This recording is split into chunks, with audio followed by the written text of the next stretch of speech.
What's up, everybody? Baby Huey here, and joining me once again is my tag team partner, BrianTronic. What's going on, man? Huey, it is great to be back. It is very exciting. We're recording on a Friday night, and mainly because, well, if you couldn't tell, which from our video, if you're watching this on YouTube right now, you can see I busted out my old The Rock shirt, and rightfully so. The man, the people's champion returned to SmackDown tonight for WWE. Very exciting stuff. So you and I watched it live, and we're like, you know what? We got to record an episode. We got to talk about this. One of the all-time greats made his return to WWE, and who knows if it's for one night only. We'll talk about that in a little bit. But yeah, that was his trial run. He's trying to test in the waters if it's worth coming back for a WrestleMania run, which we'll talk about that in 1 second. But how you doing, man?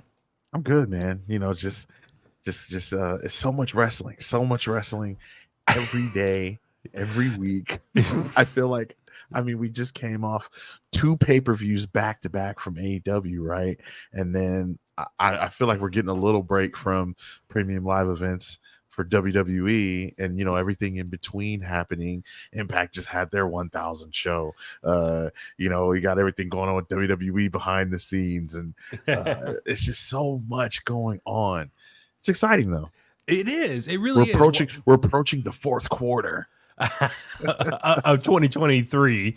Yes. But dude, there's so much happening. Yeah, as you mentioned, last time you and I chatted, we did a review for All In, AEW's big show at Wembley Stadium the following weekend. As you just mentioned, All Out took place. That same weekend was Payback for WWE. I know we didn't have a chance to do a full review, but we'll kind of touch on that based on the fallout of what's going on right now in WWE and some of the directions of the storylines there. Yeah. And then, NXT had something very big happen this week, which we'll talk about that as well. A lot of news, as you just mentioned, outside WWE happening. So there's a lot going on, a lot to keep track of. And let's jump right into it. We got some clickbait news to talk about. Oh, real quick, before I forget, I do want to mention a couple things. So this is going to be, like I said, our WWE focus episode of In The Kliq. But I do want to mention that WWE is returning to the Bay Area for a couple shows. They're going to be at the Chase Center and also at the SAP Center. I'm bringing up the info right now here. I had it. Let's see. Let me scroll through here because they got a house show and they got Monday Night Raw coming through. So let's see here. I'll grab my. I'm checking the Chase Center website. I know it's we call it a super show. Oh my God, where did it go? Let me just type in WWE Chase Center. That's easier. Okay, there we go. What's today? That's right. Okay, so let's see. In a couple weeks, Saturday, September 30th, over at the Chase Center in San Francisco, WWE is going to have a big super show there. So it's always fun, like the house show, non-televised events for WWE. So it's going to have a bunch of stars on that show. You can get your tickets right now over at Ticketmaster.com. And then a couple days later, Monday Night Raw will be at the SAP Center in San Jose, Monday, October 2nd. Tickets for that is also on sale through Ticketmaster.com. So please get your tickets ASAP. And I do want to shout it out, since we are in Northern California, on that Friday, September 29th, SmackDown is going to be at the Golden One Center in Sacramento. And I anticipate, did they already announce that John Cena was going to be there, right? Yeah. That's part of the thing. John Cena, I guess part of with the writer's strike going on right now in Hollywood, a lot of actors and actresses have a lot of free time right now waiting for this to get settled. And so with that being said, John Cena, I'm sure, just didn't want to be sitting around at home, instead wants to stay busy. So for us wrestling fans, we lucked out because he's now back in WWE on a short-term run. It's pretty much like 2 months, right? Is that what they said, Brian? 2 months. Yeah. Yep. So what, through September and October, I'm guessing. So it's interesting to see that happen, because it's almost like Roman Reigns, since last time we saw him at, was it SummerSlam, right? I'm just thinking out. Yeah, SummerSlam. Yeah. he's been off, or he made an appearance after on one of the SmackDowns, but he's been off TV for a couple weeks now. So it looks like John Cena is kind of filling that void with star power right now over on Friday nights. Yep. What do you think about, John Cena back? We'll talk more about John Cena and what happened with him tonight, where the direction of him, where he's going right now, but just having him back on television right now with WWE. It's pretty cool. I think, whenever you got guys who are loved, right, and who are such legends and can still go, whenever they get an opportunity to come back, especially that long. I mean, when you look at, because he put up a graphic of all the dates that he was going to be on SmackDown, and from the list that he put up on the graphics, it didn't look like it's a very long time, but 2 months, that's a long time.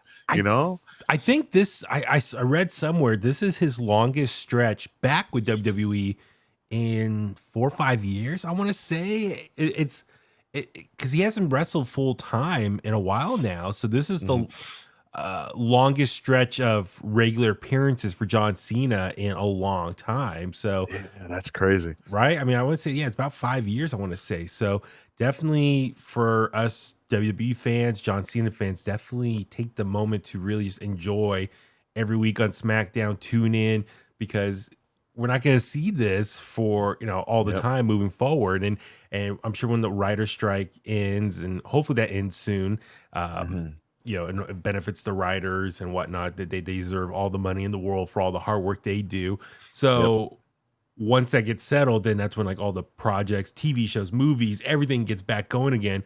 Therefore, all the actors and actresses have a place to start working again. So even video games. The video games too. Oh my God, really? I didn't think about that. So I definitely want to see, I'm sure, like you said, John Cena is like, well, I'm not doing any projects right now, movie roles.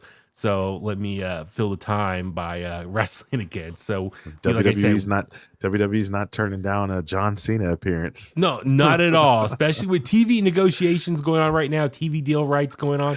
That was the other one. I should put that in the clickbait notes. Let me write that down real quick before I forget, because there are rumors about who might be the next potential buyers for SmackDown. So we'll get into that in a second.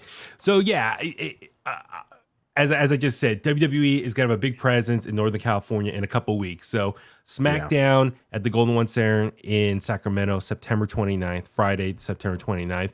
And then the Super Show over at the Chase Center in San Francisco, Saturday, September 30th. And then Monday Night Raw at the SAP Center in San Jose on Monday, October 2nd. Ticketmaster.com for your tickets. Do that ASAP. Jump all over that. And a little tease here. I will be doing an interview with a WWE superstar this week. And I'm really looking forward to it. And as soon as I get that done, I will be releasing it. So make sure you subscribe to In The Kliq, wherever you get your podcasts at. Apple Podcasts, Spotify, YouTube. Listen to all of our episodes and share them as well. That would really mean a lot for us, especially on YouTube. Hit that subscribe button, give us a thumbs up, leave a comment. All that interaction really means a lot for us. Also, AEW, shout out to them. They're coming back. Stockton Arena. I want to say it's coming up Wednesday, October. I just saw that. October 4th. Yeah, so Wednesday, October 4th, AEW is going to be in Stockton at the Stockton Arena. So they're going to do Dynamite and Rampage back to back there. So a lot of wrestling, Brian, in a couple of weeks. WWE and AEW are both going to be coming through Northern California. So yeah, man, a lot of stuff to keep track of. So Stockton Arena, huh? Okay. Yeah, where Stockton Con's at. Yeah. You and I hung out there with our boy Phil. That's right. Watching him do a lot of interviews there, waiting around for him to do some interviews. So yeah. That's interesting. Actually, I can't say Phil anymore. Should I be calling him Sancho Demera? I think so. So our boy Phil from the Bulletcast, what's up, Phil? Because I know he'll probably listen to this. Yeah. As I'm talking right now, he's gonna listen and he's gonna text me right after. But yeah, our boy Phil, want to give him a shout out, or excuse me, Sancho. He made his pro wrestling debut with the Oasis Pro Wrestling this past weekend in a battle royal, I believe it was, over at the was down and over in Solano in the East Bay here in the Bay Area. It was like a battle royal, like a street festival that Oasis Pro Wrestling. Shout out Oasis Pro Wrestling, great local promotion here in the Bay Area. They're on the up and up, so check out them. They always put on some incredible fun shows. But yeah, Phil debuted his new persona, Sancho Demera. So yeah, follow Phil or Sancho on Instagram, Sancho Demera, and it's SANCHODIMERA. So follow him. You can see his new profile picture in his bullet cast gear. It's awesome. So shout out Phil. But yeah, like I said, a lot of stuff to talk about. Brian, for the Kliqsters out there, you and I were prepping before the show, and we were typing up just everything that's been going on in WWE in the last week, and it's like there's a lot of stuff to go through. So we're gonna do our best to go through all this, speed through all this, talk about it, give our thoughts on it. So a lot to talk about. Let's talk about kind of the big story that kicked off the week. And if you're listening, please stick around. We will talk about The Rock and everything that happened there on SmackDown. We'll get to that. So, but I want to talk about the news first. Then we'll talk about what happened on TV this week. But news-wise, it's a historical week for WWE. Brian, for the first time in over, I want to say 70 years, a McMahon is no longer in charge or owning the WWE. And that's talking about Vince McMahon, his dad, and all the other McMahons that have been in charge, or the family, I should say. This past week, man, it was an end of an era, as it was official, the merger between Endeavor merging UFC and WWE into one company, TKO. It was official this week. They had a big presentation on Wall Street. What are your thoughts, man? Just the end of an era as far as Vince McMahon as the sole owner, the person in charge of WWE. Well, it's a little weird, I mean, what, maybe like I don't know, a little over a year ago now, I thought that Vince McMahon was retiring, right? Like we all thought he was retiring, and that ended up kind of like being, I mean, he Mark Henry'd us, but I feel like it's weird, it's like, okay, like obviously they're doing what they feel is best for the company as a whole, right? For WWE, and it's just weird, like seeing Dana White and Vince and Triple H and everybody just all up there together, and taking pictures, and you got a big UFC belt and a WWE belt. Like, it's just weird. It's strange, and although the product probably isn't going to change, the day-to-day, like the day-to-day stuff isn't going to change very much. It's just still very weird to know that the company's not owned by fully by Vince McMahon anymore. It's strange. It's weird. Well, so earlier this week over on Wall Street, the New York Stock Exchange, there was a big presentation, as you mentioned. They had a big replica WWE title and a UFC title out on the street, and then for when they up on top of the balcony where they ring the bell and stuff, there's this group photo that's going around, and also video. You can Google it. But it's this incredible, in this group shot, you got Triple H, you got Daniel Cormier, Dana White, what's his name? Ari. Oh my God.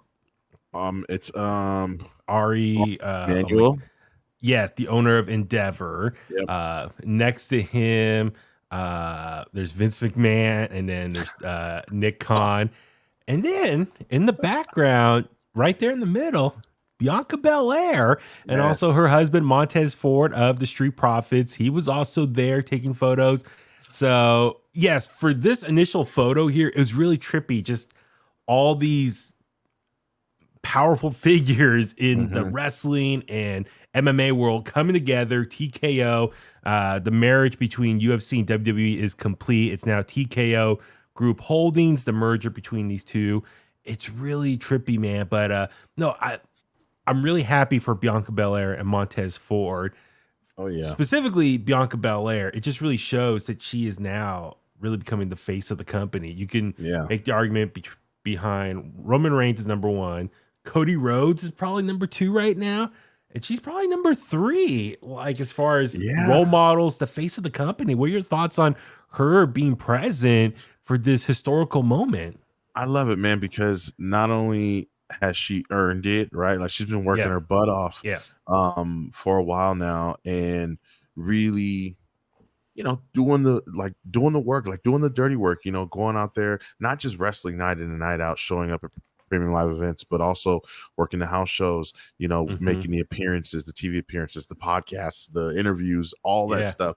And Montez also right there by her side. He's not too far away from, making those trips and doing those things. And so it was nice to see them there. I didn't even think about like, oh man, are they gonna have like some representation, like some wrestlers there, right? And I mean, even on there wasn't much on the UFC side. I mean, I know Daniel Cormier was there, but he's retired, so like they had no one active from that side. Usually they don't, you know what I mean? But when I saw Montez and Bianca, I was like, oh, okay, that makes sense. Obviously, they want to have some superstars out there to show off, and it was cool to see them a part of it. Vince McMahon, though, Huey, I have to say this. I did not see him. I did not notice him at first. I saw the picture and I was like, wow, he really is like, he really must be hurt if he's not here. This is a big day. And then I saw someone do this. Oh yes, when he did the Hulk Hogan, waving the hand, like trying to get the crowd going, put the hand to the ear, like trying to hear him. Hulk Hogan's like, yeah, brother. Huey, I instantly I was like, I can't believe like Vince McMahon. He's unbothered.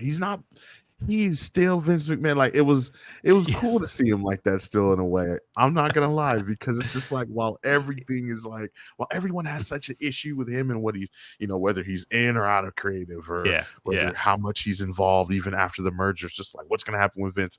He's sitting there getting people hyped. Well, that's the thing. I'm glad you just brought that up. So it was reported early in the week. He's now back after a couple months ago. He had the back spinal surgery on him. So he's back helping out with creative. So this week on Raw, boy, can you tell? He zoomed in and gave his input and made changes to the creative for Monday Night Raw. So we could talk about that as we talk about some of the main takeaways from Raw this week. So he's back at it.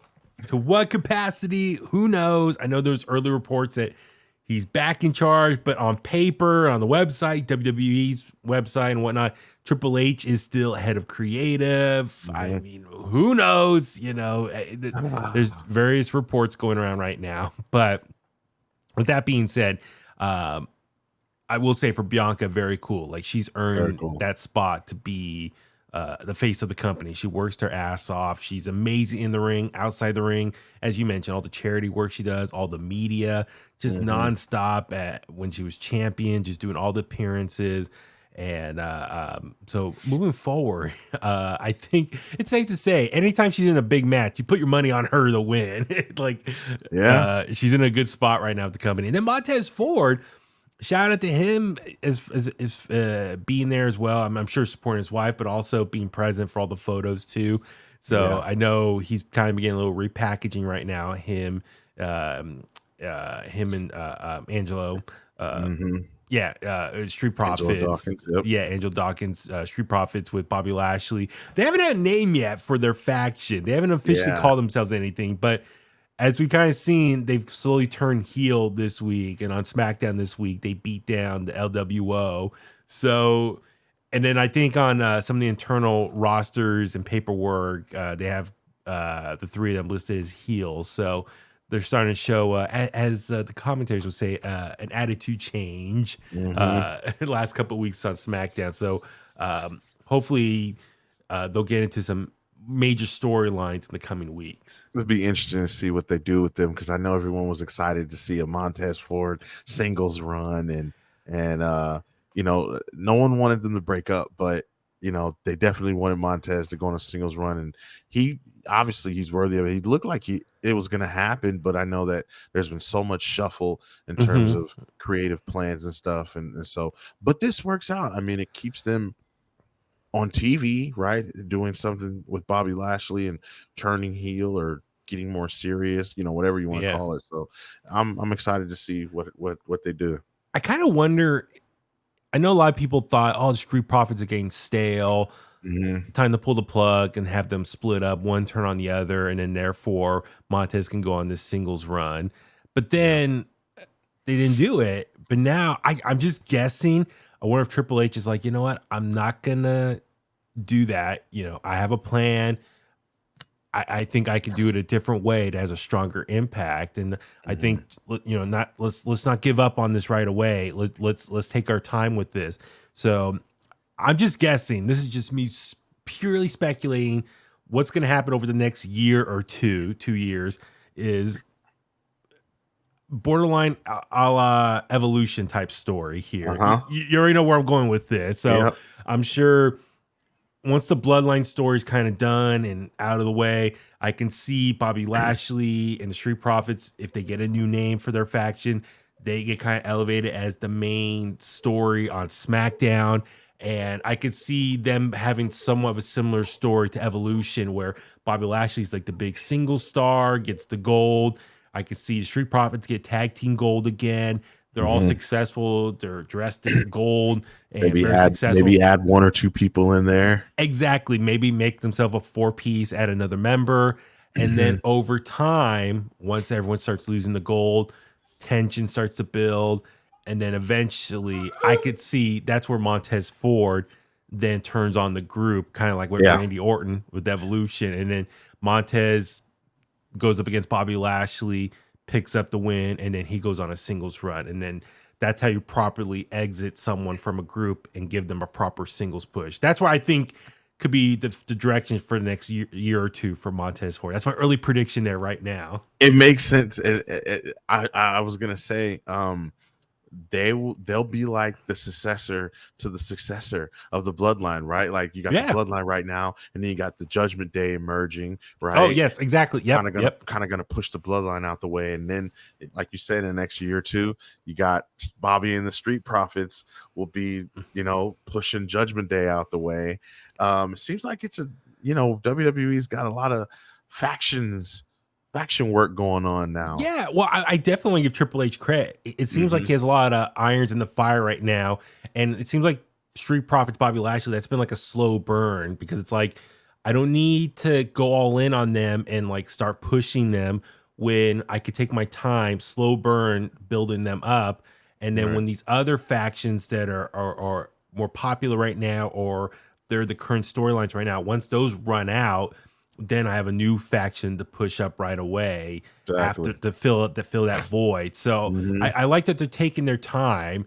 It's been slow. They got the backstage segments where Bobby gives them new suits or greeting each other. It's like small little tidbits here, but it's like I said, they're taking their time telling this story, and they got new ring gear, and then as I mentioned earlier, they've been starting to kind of just more heel tactics in the ring. Yeah, I know. The ring gear is not that good. No. I mean that's got to be worked on, but it doesn't match the music at all either. But exactly, okay. You're right. But they're taking their time building them up as a heel faction. And the other thing I do want to mention real quick, you saw those reports that Triple H might want to redo like the divisions for the championships and like the weight division. I haven't had a chance to read up on it, but like there's a report that he might want to introduce a weight classes and trios titles. Yeah. Which could be interesting, which I saw someone on Twitter say it's interesting. WWE, I think right now has more potential trios teams than AEW. And AEW is the one that has the trios championship going right now. So that could be interesting. So maybe if the Bloodline still have all the titles, or Roman has the title, maybe Bobby and Montez and Angelo could be trios champions, if that does happen. So it's a lot. Yeah, a lot to unpack there. Sorry, that's a whole side tangent right there. But yeah, we'll see what happens with TKO moving forward. I know Nick Khan was doing some press after the merger was announced, and a lot to talk about, which we'll get into that in a second. But it sounds like that they're gonna maybe do like package deals, like SmackDown on Friday, UFC on Saturday, WWE Premium Live event on Sunday. So it's like That would be insane. Package deal, like destination, destination traveling to see all these combined MMA and pro wrestling all in one spot. I wonder if like after like what, like if they did do a big UFC fight and a premium live event in the same city, in this like WWE in the stadium and then UFC in the arena, and then like it'll be so weird to hear Michael Cole on Monday. You know how they run the video back and be like, such and such pay-per-view was one of the biggest events. You know, like we hear about the highest grossing this, highest grossing that. It'll be crazy to be like UFC and WWE, you know, had a combined such and such fans attend. It'd be interesting if that's kind of maybe the strategy moving forward is like when they're looking at cities, destinations for like big 4 pay-per-views, or like a stadium show, whatever city they choose, maybe that's part of the deal with whatever city, for example. They'll be like, okay, we'll come to your city, we'll do X event for WWE at the stadium. The day before, let's do a UFC show at the arena. We got SmackDown on Friday there. We can do Raw Monday there. Yeah, it could be like this whole package deal of MMA and sports entertainment all in one weekend there. So that there's a lot of possibilities. Now, as far as day to day with the merger, I think hopefully for us wrestling fans, we're not going to see too much. I think what we see on TV is still going to stay the same. Behind the scenes, that's going to change a little bit, which apparently it has already. So let's segue to that right now. Unfortunately, when it comes with corporate mergers, once those are done, unfortunately, that leads to a lot of layoffs. And today was the day, on Friday today, following the merger of WWE and UFC with TKO. There's a lot of layoffs today with WWE. I think it was like over 100 staff employees were let go from WWE today. One of them was Dana Warrior with the company. From what I could tell, Brian, please confirm, it was a lot of people in marketing, the podcast division, different strategy departments there. I'm just let's see. There was some live, or was it live events? International and platform strategy. Yeah, I'm just looking at some of the names here. Yep. Digital campaign manager. I'm just looking at some of the different job titles for these people laid off. So this is pretty much non-wrestlers, non-production talent, you could say. So these are like full-time employees that work at the company, probably at the headquarters. For me personally, I've been through that with the radio company that I work for. I've been through 2 different mergers, and that's the sad part, or the unfortunate side of things, when the merger takes place. When 2 companies come together, there's going to be layoffs because they're like, okay, we don't need 2 people at the same job. Let's get rid of one, and then that one person can absorb the other person's position. So that's just an unfortunate situation. I know kind of like a your guys out, my guys in type thing. Yeah, too, so it's since like WWE was the one that got absorbed by Endeavor. It looks like that a lot of the WWE staff were the ones that were let go from that, since they're no longer the parent company. So that really sucks, and it's sad and it's unfortunate. But I've seen it myself, like I said, too many times in the radio industry. So my heart goes out to everyone who lost a job. Hopefully, a lot of those people can bounce back quick with new work it sucks. It's really sad, and it just just talking about it just makes me think about just people in my industry that I've seen let go with mergers and stuff. It's the unfortunate side of things. So the good thing about it though is that there's like there is a lot of work out there, right? And like I'm saying, as far as like the wrestling or entertainment business, right? I know a lot of these people were they're not like wrestlers, but there's a lot. I'm sure there's positions out there that are open, places that they can go and to continue doing what they're experts at. So that's a good thing.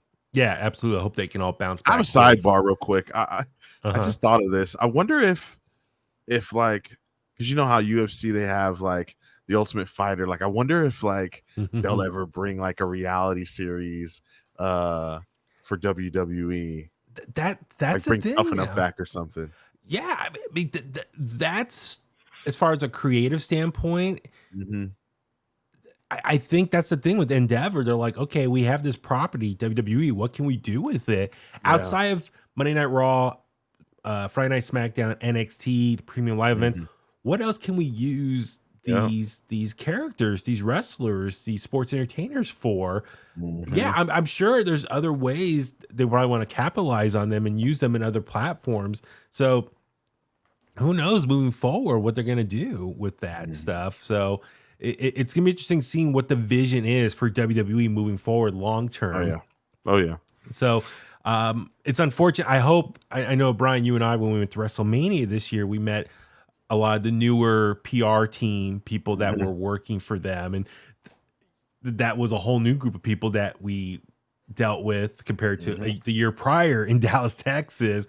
So the turnover there, it just, for me, I'm just like, okay, is there going to be some more new people we got to meet and interact with? And so I wonder, like, are we going to have to like work with UFC PR people now? I'm just curious moving forward, what does that mean for us? And it's kind of weird how that process is going to be now. Yeah, like broadcasters and which the PR team, marketing team moving forward, who do we deal with now moving forward, and what's the process going to be? It's going to be interesting. So we'll see how that goes. But all right. And real quick, I do want to talk about Nick Khan. So he was doing press talking about WWE, this merger. And of course, the question about CM Punk was brought up. Since last time, Brian, you and I have chatted on the podcast, it was announced CM Punk was fired from AEW, which we'll save that for another episode of AEW focus episode. We'll get into that more on that and our thoughts on that whole thing. But so Nick Khan was asked about it, now that CM Punk's a free agent right now, who knows if there's a non-compete for X amount of time when he's possibly available again. But he did say this in response. His answer was, quote, "Listen, we only have respect for Phil. We appreciate his run here. We appreciate what he did and tried to do with the UFC. Not many people can actually get in there and do what he did. So when we have respect for Phil, we wish him nothing but the best." End of quote. So which when this answer came out and people were running with it, obviously the first question is, what does that mean? Based, trying to read between the lines of what his response was. And then the follow-up was, should CM Punk come back to WWE? So, Brian, I'll turn it to you. Your thoughts on his comments there. And then, do you think CM Punk should come back to WWE?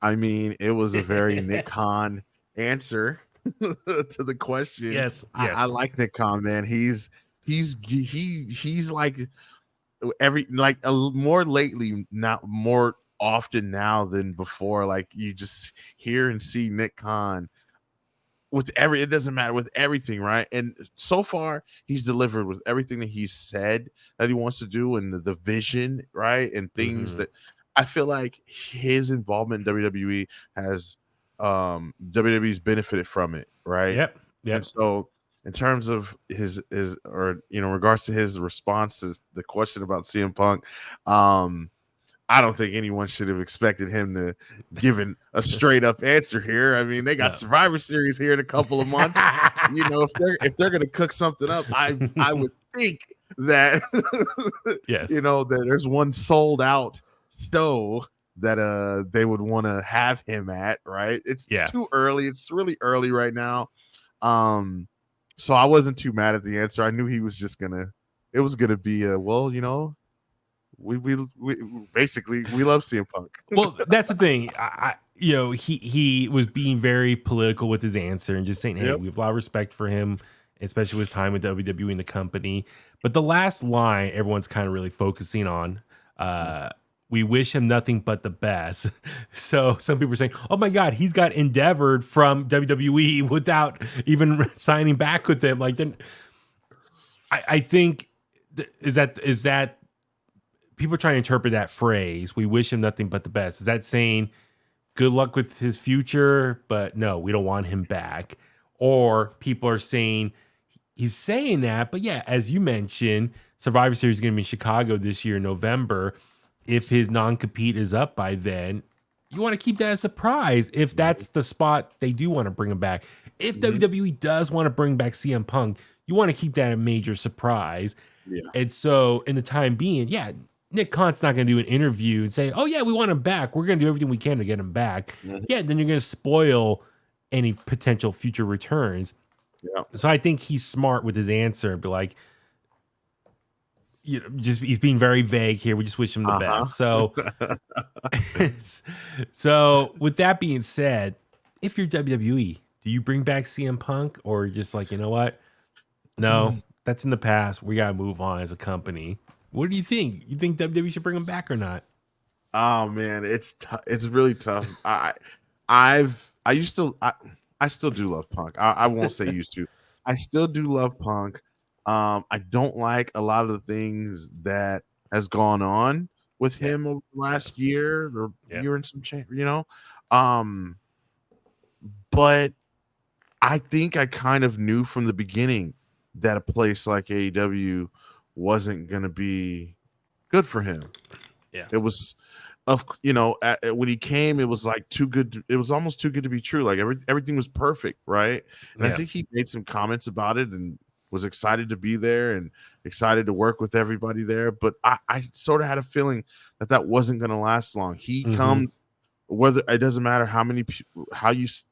people can say this and that about, oh, he was Ring of Honor. He was not.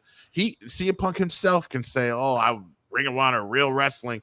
No, he was a WWE superstar, man. Yes.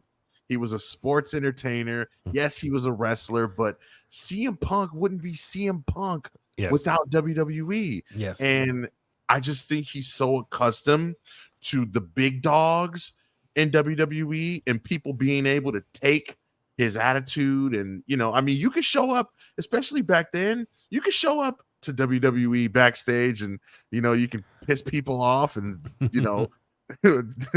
crap in people's bags. I don't know, like do all types of stuff, right? It's a lot of it's the land of the big dogs, right? It just is. And AEW, not trying to say that they're not grown men and women over there, but I think the person running it, with all due respect, like no shade to Tony Khan, like seriously, no shade, right? But I think that some of the decisions that he's made leading up to this point weren't really the best. Yes. And I get what you're saying. And I think now go ahead. No, I was gonna say, I tell you what, when let's do another episode, talk all AEW. We can deep dive.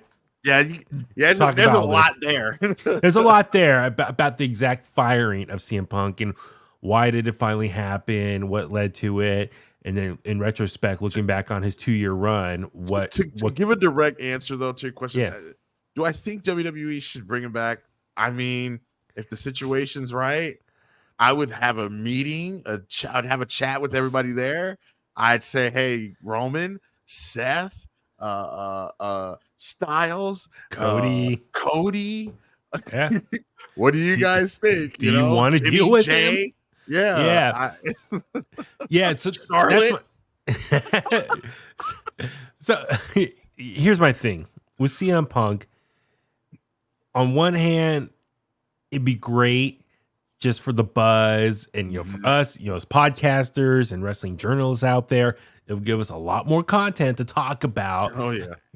It'll add more fuel to the fire. And I'm sure CM Punk, he's now more motivated to stick it to AEW. So I'm sure he would love to go back to WWE and just, like I said, stick it to AEW for what they did to him and how they treated him and the firing and all that stuff.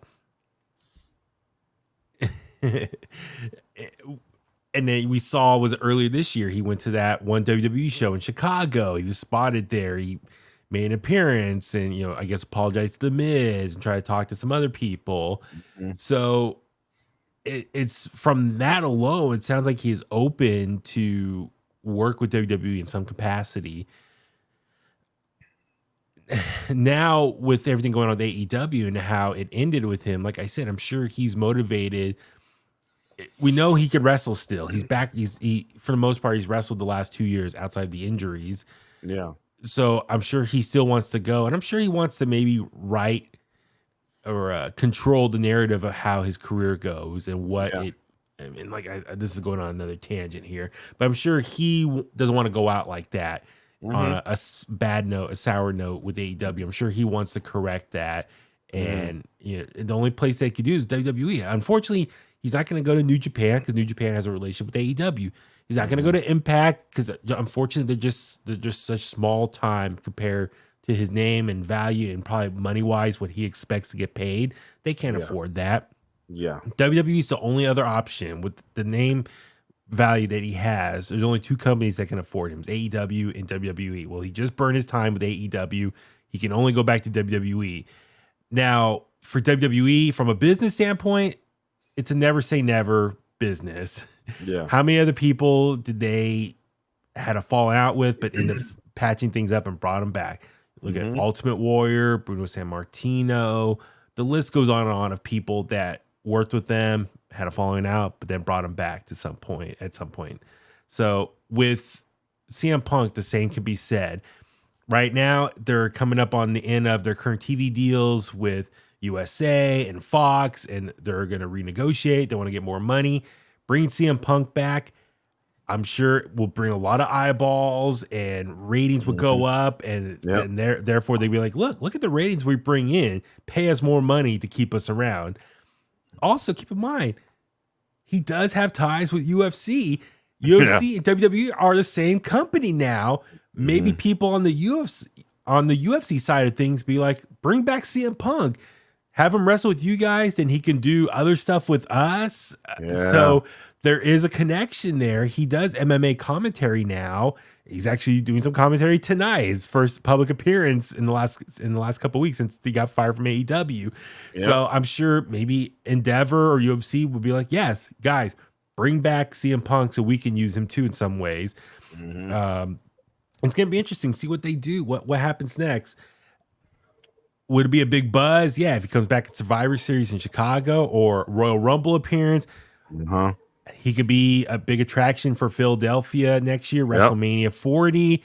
Now, there were reports, or I guess end of 2022, when at the time he was out with the injury, but also was he going to leave AEW at the time? Yeah. He, I guess, wanted to do a program with Kevin Owens, I guess, return at the Royal Rumble in 2023, earlier this year, get eliminated by Kevin Owens and fight him at WrestleMania 39, which didn't happen. And I don't like that idea because I think Sammy and Kevin was the bigger storyline and their involvement with the bloodline, which we saw happen. So I'm glad it didn't work out that way. But yeah, could he return at the Royal Rumble, get eliminated by someone, and that could be a WrestleMania match there? Totally.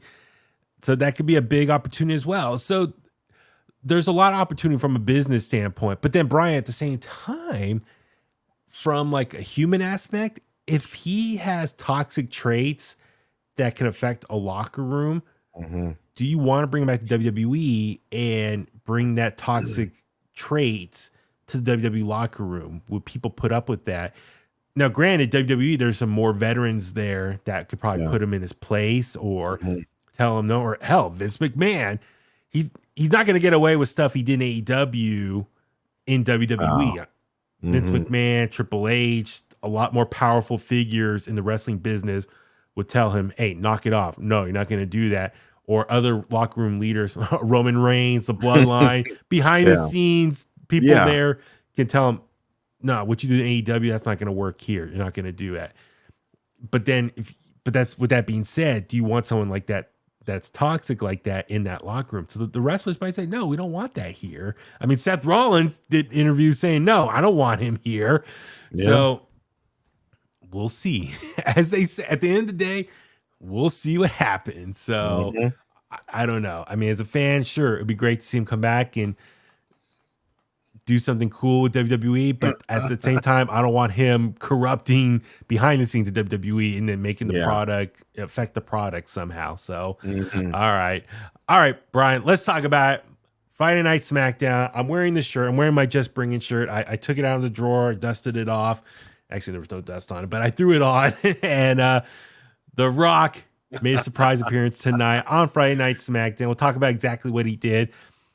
But it's actually the whole day has been about The Rock. Today, Pat McAfee was doing his radio show / ESPN show in Colorado. And The Rock show did almost like a 50-minute interview with Pat McAfee. A lot of stuff to unpack from that alone. But the big takeaway from that interview was Pat McAfee flat out asked him, like, hey, the bloodline has been going on for a couple years now. A lot of people thought you're going to be involved in some capacity. And I'm paraphrasing here. Mm-hmm. A lot of people thought you and Roman Reigns were going to be a WrestleMania main event match at WrestleMania 39. Did not happen. What happened? Was that going to happen? And The Rock more or less said, yes, he did have a meeting with Vince and Nick Khan over what? Tequila it was. And it was more like a handshake agreement that, yes, he's down to have a match with Roman Reigns at WrestleMania. This was back in 2022. Come to 2023, as we all know, things fell apart apparently, and instead we got Roman versus Cody. But he did say, and he even gave the hand gesture, it was locked in, it was going to happen, but then obviously did not happen. So what are your thoughts on, The Rock admitting that, yes, it was going to happen, him versus Roman Reigns? I don't believe him 100%. I don't believe him. I think he's smart, man. I part of me feels like, there were conversations, but then the other part of me feels like he's just saying that because he knew that it was going to make headlines. He knew it was going to blow up. He knew it was going to be everywhere, and which obviously led to what we got later on in the night with him showing up on SmackDown, right? With Pat McAfee of all people, right? And the person that he literally told that news to. That's cool if it is true. It's cool. It kind of makes me a little mad that got out though, because I don't know if I'm sure you've seen how everyone online just immediately started talking Cody is he gonna finish this story? It's just like, oh my god, it's such a horrible time for this information to come out. All the memes that come out in the last couple hours of Cody, he's pissed off and upset, and like he's like, damn it, Rock, why'd you say that? Because now I'm never gonna get my main event match. So but it was cool to see him on Pat McAfee show, and I mean, what else were they going to talk about, right? I mean, they talked about a lot of stuff, but they had to talk about what happened for WrestleMania 39, and I just don't believe him. I don't believe him. I didn't watch the whole thing. Was he promoting something? Why was The Rock there specifically? Did he have? I'm not sure. I didn't see the whole thing either. Okay, I just kind of tuned in, when he was making comments about the match. Yeah, I didn't even know he was going to be on there. I seen the clip and I was like, oh wow, let me go back. So at work, my sister station is KMBR, the sports leader, the sports station, and in their part of the building, they got a bunch of TVs on, and one of the TVs was ESPN. It had Pat McAfee on, and I'm watching, and I just total coincidence, I was over there talking to some coworkers, and I see the TV, and I see Pat McAfee on, and I see this crowd of people walking, like someone was walking with a lot of security. And I was like, who is that? And all of a sudden it's The Rock. So I was like, oh my God, The Rock's on TV right now on Pat McAfee show. And then sure enough, within the hour, that's when the clip started, people capturing that clip of his answer talking about, yes, it was locked in, me versus Roman for WrestleMania, but then it didn't happen. So and then yes, for the rest of the afternoon, which is talking about, oh my God, Roman versus The Rock was supposed to happen, but it didn't. Yeah. And so I don't know if The Rock was promoting anything, but then again, with the writer's strike, maybe he's just out and about, just trying to stay busy doing press of some sort. Yeah. Here's my thing. It's because Pat's like, well, what happened? Why didn't it happen? He's like, was there a quote here? Let me see if there's a quote here. I'm just looking here. That was like, we're doing it. Let's see. Okay. So Rock, when he followed up, Pat asked what happened.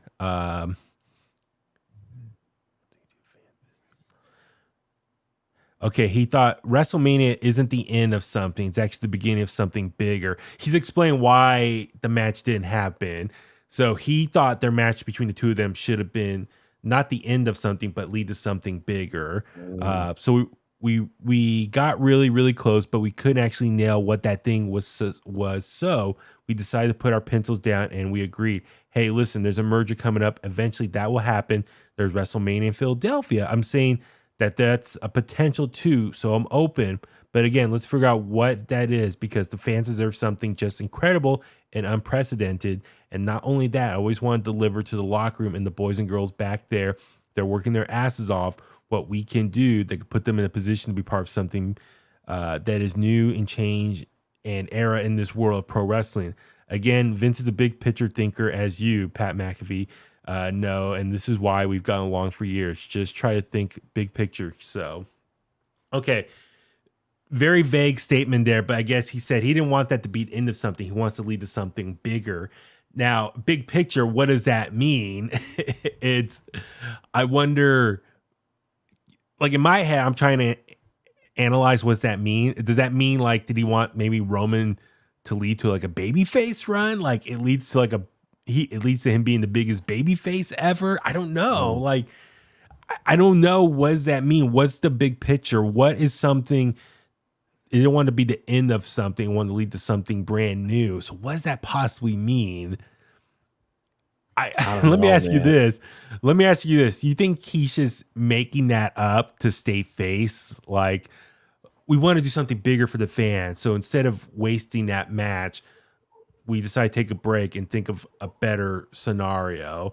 But Yeah, reality, because I've seen a gajillion like scenarios and reasons and opinions on why and how The Rock and Roman should have and still could happen, right? Like perfect. Like it's not.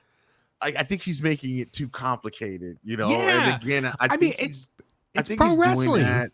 Yeah, I think he's doing that because he just wants to. I think he knows the outrage, right? Like the honestly, I think it was us as the fans that were kind of just letting ourselves down, right? Because no one ever said Rock and Roman was actually happening, but we kept hearing everything. We kept hearing these rumblings and Rock and Roman, and maybe we could, you know. I just feel like he was doing that because he knew, like maybe we let on too much, or maybe everyone did think that was going to happen. And so let me just say this. Yeah, it was going to happen. We were going to give you guys what you want, but we want it to be bigger. Yeah, no, you're right. You're absolutely right. Like, I think he realized, okay, a lot of fans are probably pissed off that this match didn't happen. So what can I do to stay face in this? Well, I'm going to say, well, it was going to happen, but we wanted to do something bigger for the fans, and we couldn't think of that proper story or that proper outcome. So we decided to pull back and not do it. So he's trying to make it sound like it's all about the fans. It's all about them.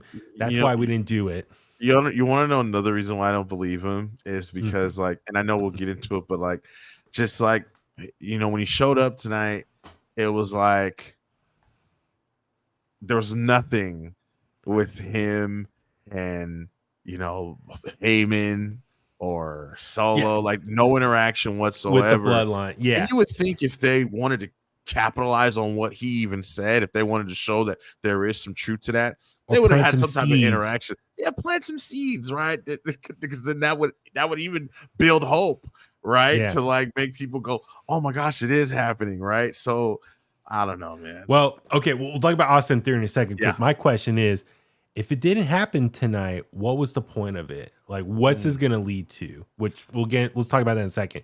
But so it's almost like he's trying to backpedal a little bit and be like, oh, listen, it's all about the fans. We want to do something big for them, and it leads to something bigger, because he knows everyone's pissed off it didn't happen. So now, with that being said, for me, I hear this and I'm like, it's pro wrestling. It's all about just feuds. One person beats another person and then they move on. Like, it's a pretty simple thing. It's a simple sport. two people wrestle each other and one beats the other and move on. So I wonder if it's a scenario. I'm just throwing it out there. I'm just guessing, or for discussion. I wonder if The Rock didn't want to lose to Roman, and that's why it didn't happen. I just wonder. I'm just saying, like, maybe he didn't like the outcome. He didn't want, like, losing to Roman. I don't know. There's no proof in that, or there's no. I'm just saying. Like, I wonder he didn't like the way the story was gonna go and how it maybe paint him and his legacy. So he's like, you know what, I'm not gonna do this. Who knows? I don't know. I'm just saying. Yeah, who knows? Maybe.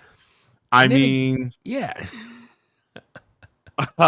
When you think about it that way, it makes sense. Like, it's just something that is extremely possible, right? Yeah. Especially if there's nothing on the other end, like he said, maybe like he literally said himself, like it didn't lead to anything. Like if it was just going to be Roman making The Rock another one of his victims, then no, The Rock doesn't want to do that. He's not doing that. And that's a good point, because Roman, that's the thing. He's pretty much beaten every main eventer on that roster over the last 3+ years.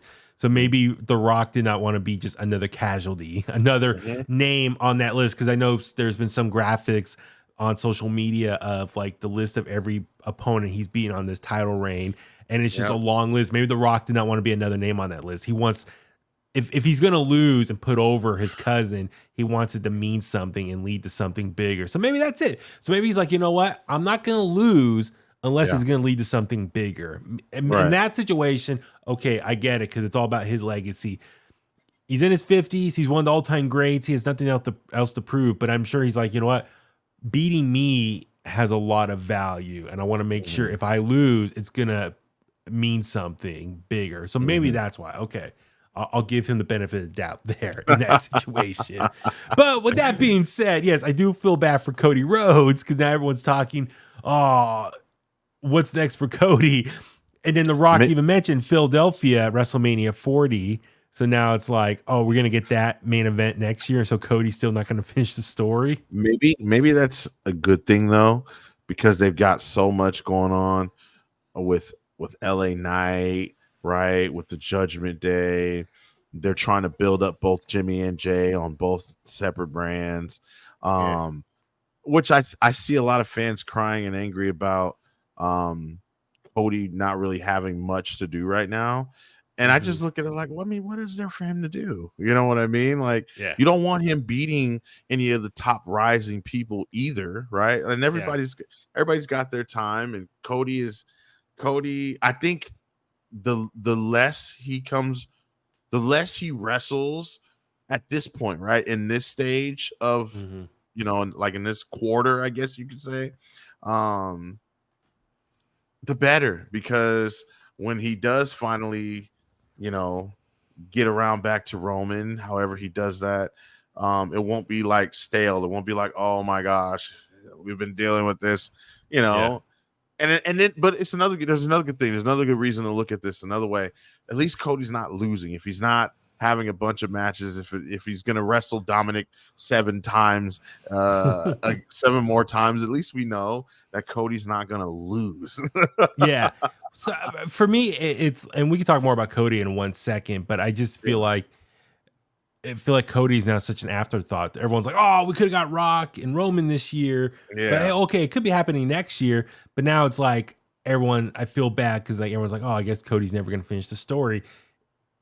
Like, okay, from a star power attraction, I get it. You want The Rock at a WrestleMania. That will put butts in the seats.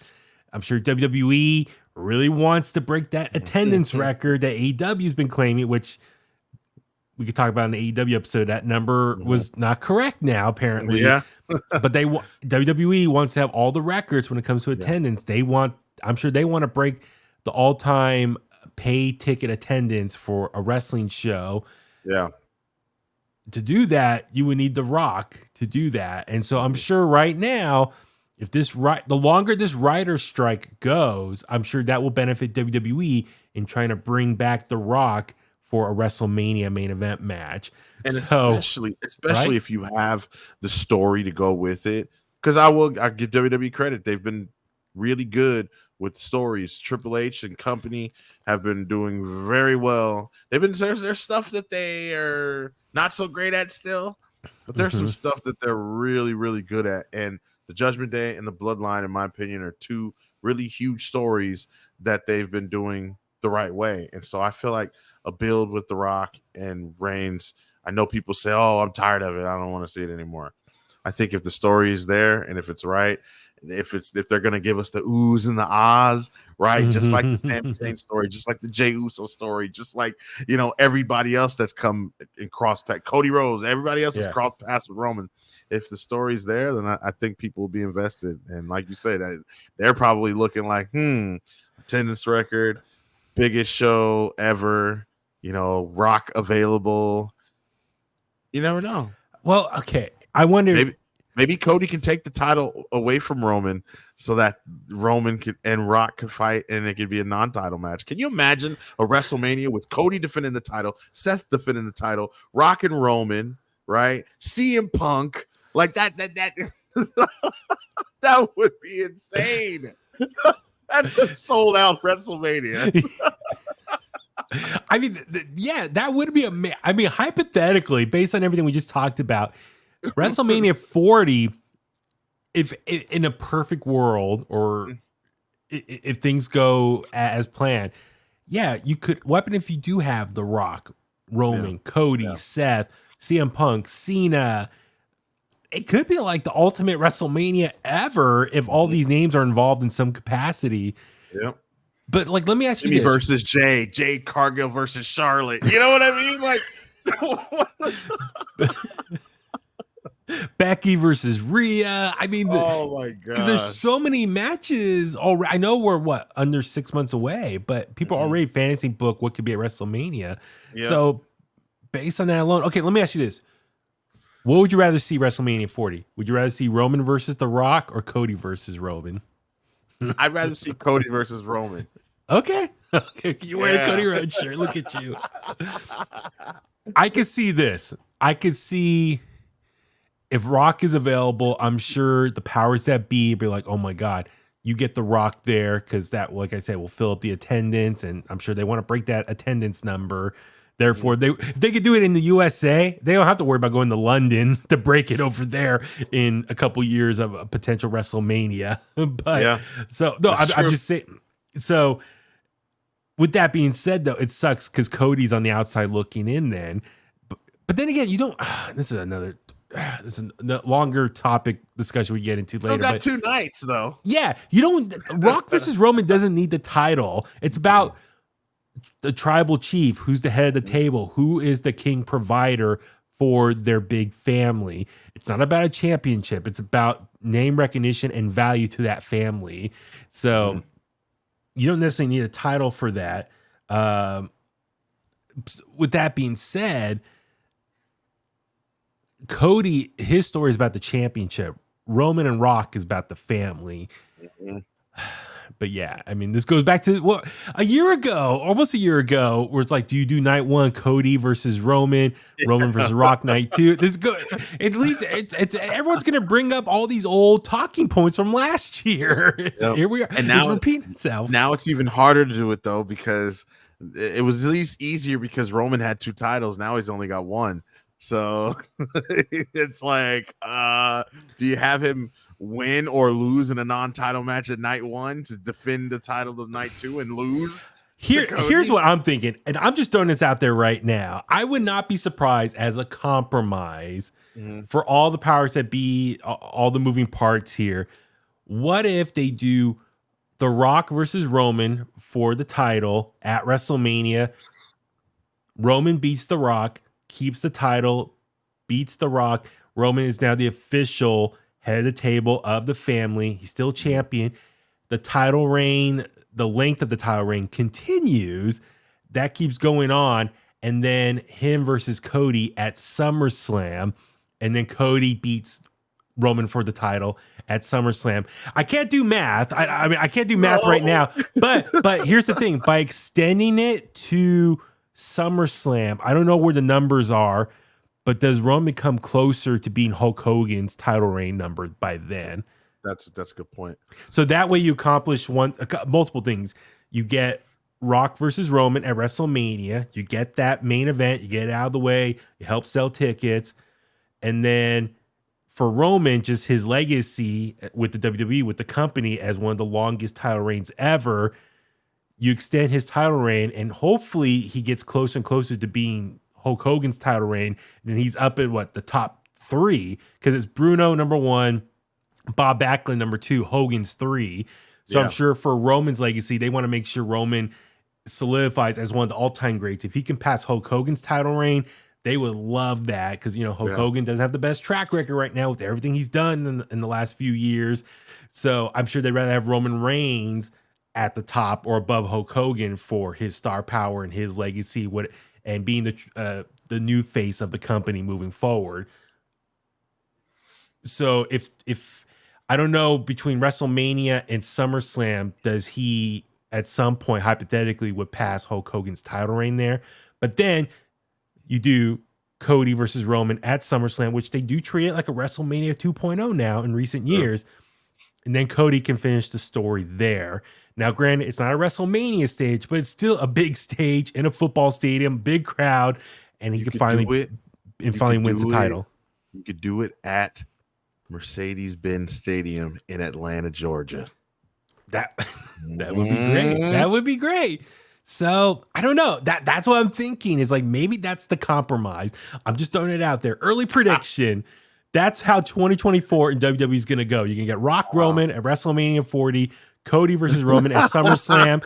And in that same time period, like, I don't know the math, but I'm just guessing. I would imagine over that 4-month window in between WrestleMania and SummerSlam, if Roman keeps the title, he would be able to pass Hulk Hogan's title reign to become 3rd all time.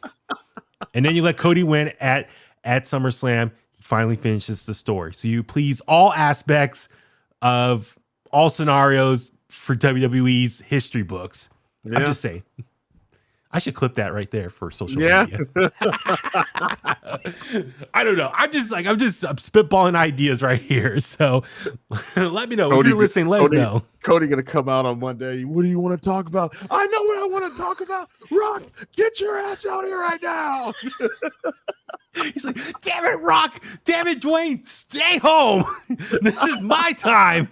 You had your time. Oh, my God.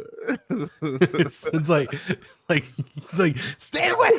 Stay away. Oh, man. Okay. Let's talk about The Rock real quick on SmackDown tonight. Yep. Pat McAfee started off the show talking to the crowd, gets interrupted by Austin Theory. Brian, you were mentioning to me, Pat was dropping a lot of Rock references, right? Yep. So kind of like the people, talking about the fans. It was like the people, the people city, the people. It is so many puns. I was like, listen, The Rock needs to come out now. And I was sure of it. Once Austin Theory came out. I was like, oh, something's gonna happen. Something's gonna go down. So Austin comes out, confronts Pat McAfee. They're jawing back and forth, and then all of a sudden you hear, "If you smell what The Rock is cooking." I can't do as well, Brian. You can do the music, right? The Rock says. So yeah, The Rock showed up on SmackDown. So a lot of people speculated that he was going to show up because him and Pat McAfee were in Colorado, not too far from where SmackDown was taking place tonight. And sure enough, they both showed up on SmackDown. So The Rock comes out, huge roar, dude, one of the loudest pops ever. God, I would love to be in the arena for that reaction. The crowd was going crazy, cheering, and then he comes to the ring and confronts Austin Theory here and goes back and forth with him. And, Austin Theory cuts him off and says, the best Austin, or he said, it's great for the fans that Rock and Austin are back in the ring again, but not Stone Cold Steve Austin, the better Austin Theory. I'm paraphrasing there, going back and forth. And The Rock cut him off and called him a jabroni and a little bitch and all that stuff. And they're going back and forth. And then ultimately, Rock had the crowd call him an a-hole back and forth. And it was funny. You and I were watching live, but still Fox was bleeping out or cutting the audio every time the crowd say a-hole. But very fun segment. Ultimately, Austin Theory got pissed off and punched him, but then The Rock counter with a spine buster. Then did the people's elbow. Pat McAfee did the people's elbow. Laid out Austin Theory. Buster, people's elbow. So what's your thoughts on Rock's appearance tonight? It was good. I will say that I think, I don't know if it was the jitters. I don't know if it was, the goosebumps, as he says. He seemed a little rocky, right? No pun intended. Like he seemed a little rocky. In terms of his delivery, The Rock is usually flawless with his delivery, and he can with the snap of a finger can like quick-witted, very quick with it, right? And I have a feeling that he was stumbling over. He wanted to say. I mean, I don't know if. I mean, who knows? Maybe the whole segment was just like off the head, right? Because it did seem like Theory was even out there kind of. I saw our boy Nick Hausman from House of Wrestling. He reported that he heard that Triple H produced that first segment. Okay. No input from Vince McMahon. So it was all Triple H kind of help piecing it together. But yeah, you're right. It did seem on the Theory. Fly though. Yeah. Because you and I were watching. What's that? No, I was gonna say good for Theory because like it did seem like Theory had a little bit more leeway and was able to show like his personality and be a jerk and really, do what you're supposed to do when you're a heel. Put yourself over, like trash talk The Rock, Yeah, like I wonder, since it seemed very on the fly, like I wonder if this was like a last minute thing that they had the plan for The Rock showing up, and so obviously The Rock's available. They're gonna throw everything out the window and adjust accordingly. But you and I were rewatching it, and you could see The Rock mouthing stuff to Austin Theory, like when he told him, he said, "Hit me." And when the crowd was booing and calling him an a-hole, you could see The Rock's talking to him, and you and I were trying to read his lips. It was almost like he was coaching him in the ring, like take it all in or give it back to them. And Austin Theory started getting mad and shouting back at the fans. So it almost seemed like The Rock, was kind of coaching him in the ring, which was cool. Very I'm sure Austin Theory was very nervous to be in there with The Rock. I mean, think about Austin Theory here. You and I, let's see, I had the Austin Theory. He's worked with Vince McMahon in the ring, Stone Cold Steve Austin, The Rock, and also John Cena. So like, it doesn't get no bigger than that.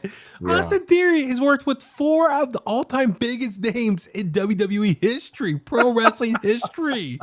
Like, and Brian, man, you said something really important off the air to me about Austin Theory. Like, he's safe career-wise, right? Oh, yeah. I mean, I know a lot of people, especially lately, have been judging Austin Theory based on his in-ring work, and I've seen a lot of people say that he's boring in the ring, and he's wrestling too like the way he's wrestling is weird or it's boring or it's But hey, I mean, when you've been in WWE for not a very long time, you're 26 years old, and you've already shared the ring with greats like Vince McMahon, Stone Cold Steve Austin, John Cena, and The Rock. Like not a lot of people can say that, I mean, there's still people on the active roster that would probably melt in the middle of the ring if they were able to have that back to back like that. But yeah, you're right. It shows that the powers that be have a lot of faith in Austin Theory, thinking he is the next star. So the fact he's worked with all of them in some capacity, he should feel pretty good. Now, granted, outside of those segments and those events with those different personalities, the bigger issue there is like he has not been connecting with the audience and the different feuds he's had since then. Yeah. And that's a whole nother topic we can get into another time. I feel like we have so much other stuff to get into. The career of Austin Theory so far on the main roster, that's a bigger discussion. So I hope because of this, this rub can change something for him. And Mhm. like you said, we can save that for another episode, just going over what could how do you save Austin Theory? Mhm. So if anything, from a confidence standpoint, if I'm him, I should feel good about myself, thinking, okay, I worked with Vince McMahon, I worked with Stone Cold, I worked with John Cena, and now The Rock. They have a lot of faith in me. They could have thrown John Cena out there with The Rock. It would have been just as great, you know. Yeah. They chose Theory. Yeah. They could have thrown LA Knight out there with The Rock. Yeah. Right. Or as you mentioned earlier, someone with the bloodline. He didn't do any of that. Exactly. Nope. It was very isolated face-off right there. Mm-hmm. So that must mean there's something bigger in store for Austin Theory here. You don't let him do a segment with The Rock for nothing. Mm-mm. So what does that lead to? We'll see there. We'll see what happens next. And like I said, we could talk about Austin Theory's run so far. I know he's been paired with Grayson Waller lately. Prior to that, with Pretty Deadly. They're trying to figure him out right now, and I hope things work out for him. I say somehow you move him to Raw and have him feud with Rollins later on in the year. I feel like they had a little bit like that with the U.S. title. With the U.S. title, I feel like world title would be great for them. So we'll see what happens. My only concern is I hope this doesn't mean he's going to be like Heath Slater 2.0. Remember Heath Slater getting beat up from all the legends? I don't think that's going to happen. Yeah. Because Heath Slater was just getting beat up by older wrestlers. Austin Theory is going with like the all-time greats, the legends of this industry. So and he's getting some offense in on every single one of them, you know? Yeah. I mean, at least, I don't know if I don't think he got any offense in on Austin, did he? Well, he got a golden egg from Vince McMahon. He did get a lot of selfies. He got a selfie with Vince McMahon. That was very important. Austin, he came in that's right. We were watching night 2, so he came in to help Vince McMahon against, was it Pat McAfee, right? Yes. And then Austin came in and gave stunners. Right. Vince took the worst stunner ever. He stunned. So yeah, I think Austin Theory took a stunner from Stone Cold. That's all that happened. I mean, even that, like, you to be chosen to do that is still a big deal, you know. So defending Vince McMahon from Stone Cold, So it was interesting. Yeah, I wonder if this was a one-time segment, or as you mentioned earlier, does this going to lead to more appearances from The Rock? We shall see. It was a lot of fun for this one isolated event, this one segment. But yeah, moving forward, what is this going to mean? Are we going to get more Rock? Or is this the start of building of his WrestleMania return? We shall see. But at the same time, I hope this leads to big things for Austin Theory. So, definitely. All right. Cody Rhodes, real quick. We touched on him already, but yeah, what's next for Cody Rhodes? We didn't have a chance to talk about this. Payback, he did the Grayson Waller effect there, and he more or less announced there's been with the powers. He has experience dealing with negotiation. Michael Cole, name drop, was on Raw. He was an EVP. He knows how to handle this type of stuff. But he announced there was a trade from SmackDown to Raw. Jey Uso has now moved to Monday Night Raw.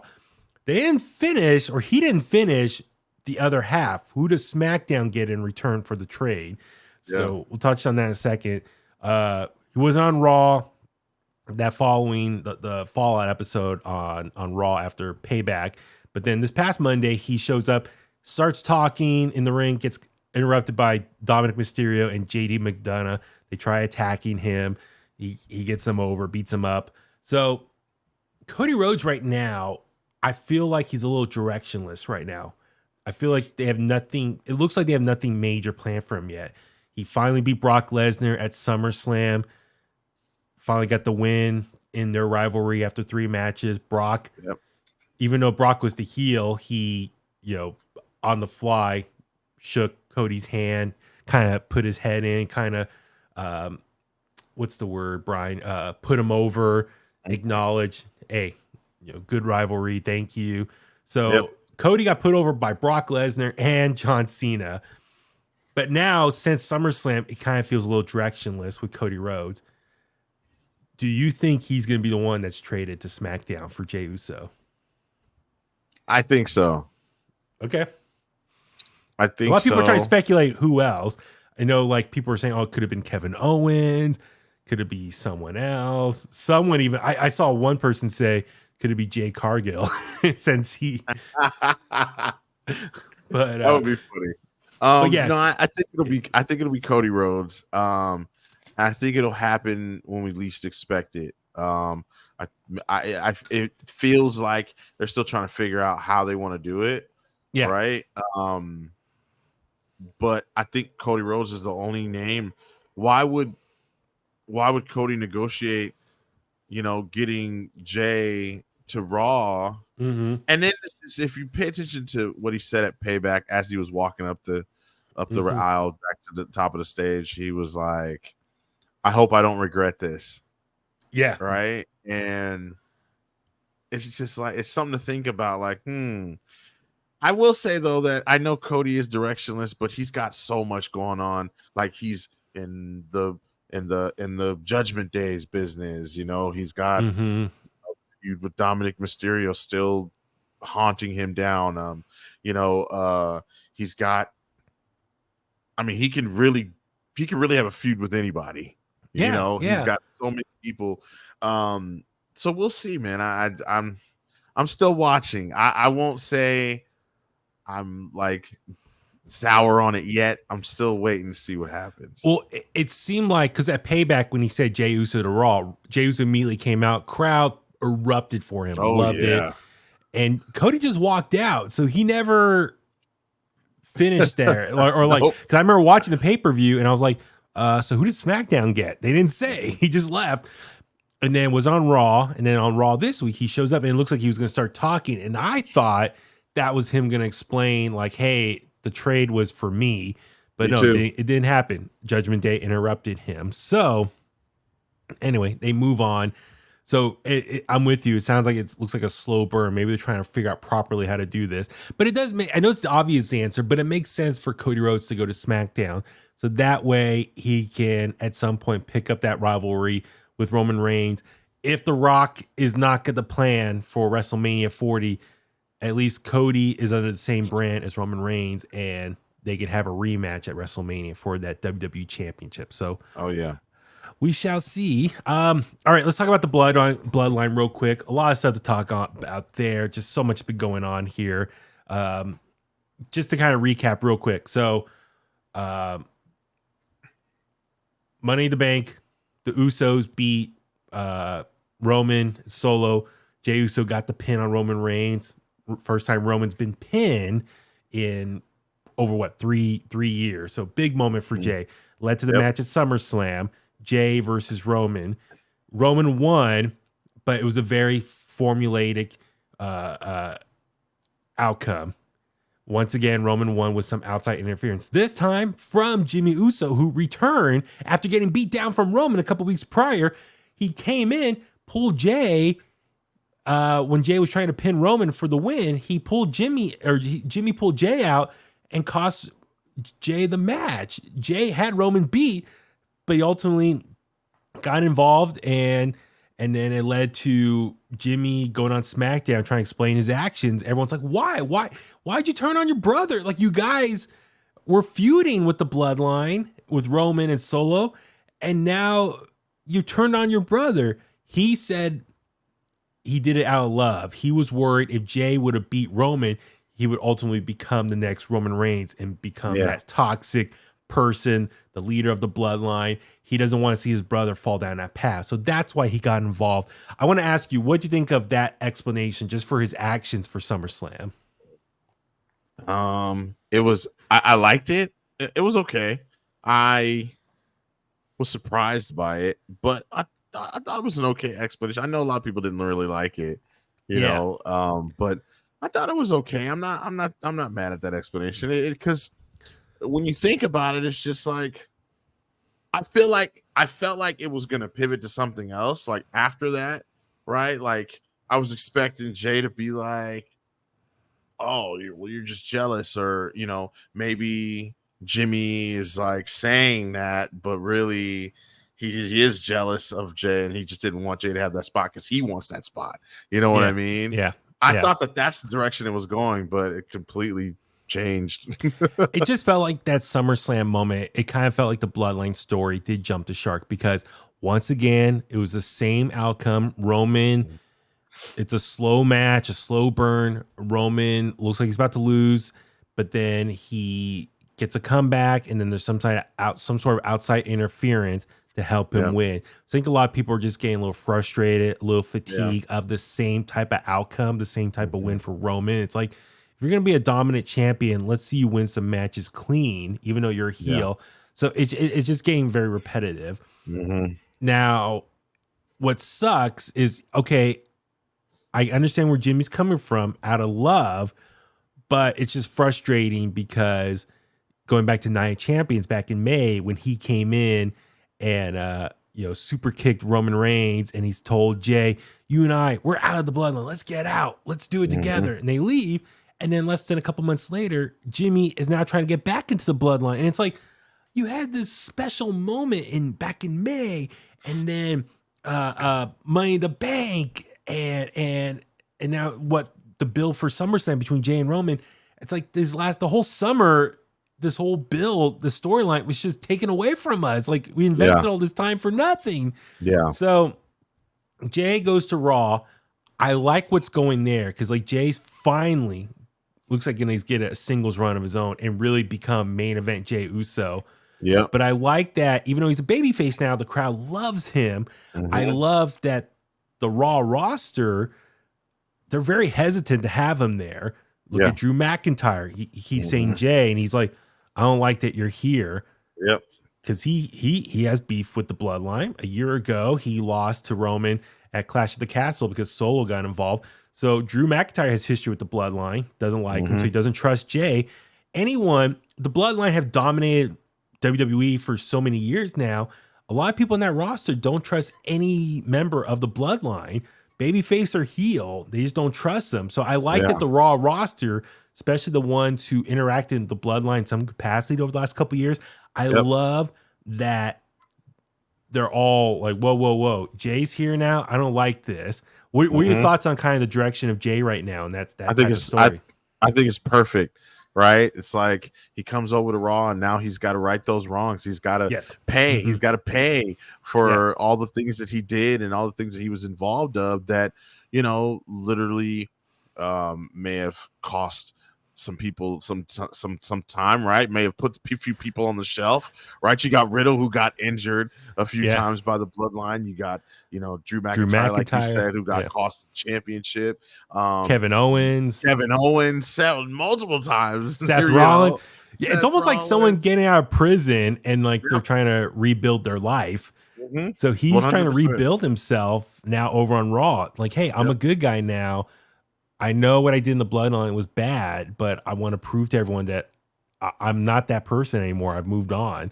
And that's what's always been the best part of the bloodline stories, where you're taking like real life relationships and real life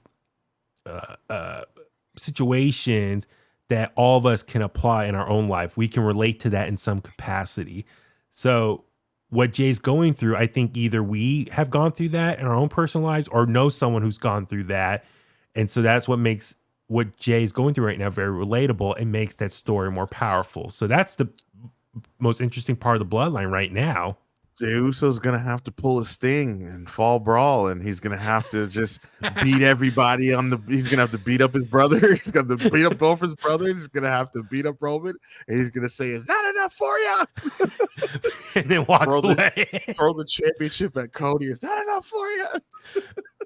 I mean, War Games, if they do War Games this year, it could be very interesting. I'm just saying, like early prediction, I think it's Judgment Day versus everyone that's been up against the Judgment Day at some capacity. It could easily be Jay, Sammy, Kevin, Cody, something like that, versus Damian, Finn, Dominic, and JD, McDonough. So anyway, I really like what they're doing with Jey Uso right now over on Raw. Jimmy, on the other hand, is so convoluted right now. So Jimmy comes back to SmackDown. He wants back in the bloodline, which I'm like, what? Everyone's like, what the hell's going on? It makes no sense. He's like talking to Paul Heyman. He's like, I'm back in, man. You never said I was officially gone, but I'm back in. Bust out an old bloodline shirt. And he had that segment with John Cena a couple weeks ago, and John Cena is like the wrong Uso, quit this company. Mhm. So Jimmy, I feel like he's trying to like find himself right now in his place back in the bloodline, back in WWE. What do you think about Jimmy Uso right now, and just kind of like what his story is over on SmackDown? Because it seemed like Roman's gone, so it seems like Jimmy and Jay are holding down the fort on both Raw and SmackDown. I feel like they're pivoting. I feel like they might have pivoted from the original story of whatever they had planned. And I think by doing that, they've got a situation going on for Jay that's perfect over on Raw, but not so perfect for Jimmy. But I do think this is an opportunity for this story to be told. What I originally said earlier about, hey, maybe this is what Jimmy wanted all along, was to get Jay away so that he could be next in line, so that he can show that he's main event, right? Jimmy Uso, and that he's the guy, right? So while Jay over here is having trouble, he doesn't have his brother to back him up. So he's got all these, he has no protection, he has no allies. While Jimmy still got Solo, maybe still has Roman, and he's doing all the dirty work now, right? Like he's beating up AJ Styles, he's getting in John Cena's face. And so now he's on the path to prove his loyalty to Roman Reigns. So I feel like there's a story there to tell, but it's hard to tell it without Roman Reigns. Yes. The other problem here with that is I feel like they're just stalling for time, because we all know they're just stalling until they get to WrestleMania season. Yeah, for sure. They're like, okay, we're in the fall, winter season right now, WWE and pay-per-views. We still got 6 months to go to WrestleMania. Like, what can we do to kill time until Roman has his next big WrestleMania match? Okay, it's like they're just spinning the wheels right now. It's like, okay, well, let's have Jimmy do this over here. And it's getting kind of convoluted. It's like, okay, he's trying to prove himself to Paul Heyman to stay in the bloodline. Solo is more or less saying like, yeah, help me. As we saw on SmackDown tonight, it was AJ Styles versus Finn Balor, which, by the way, I at Payback, we saw Judgment Day beat Kevin Owens and Sami Zayn for the tag titles, which I do like that move, because now you get Judgment Day over on SmackDown. So it's fresh scenery, fresh opponents over there.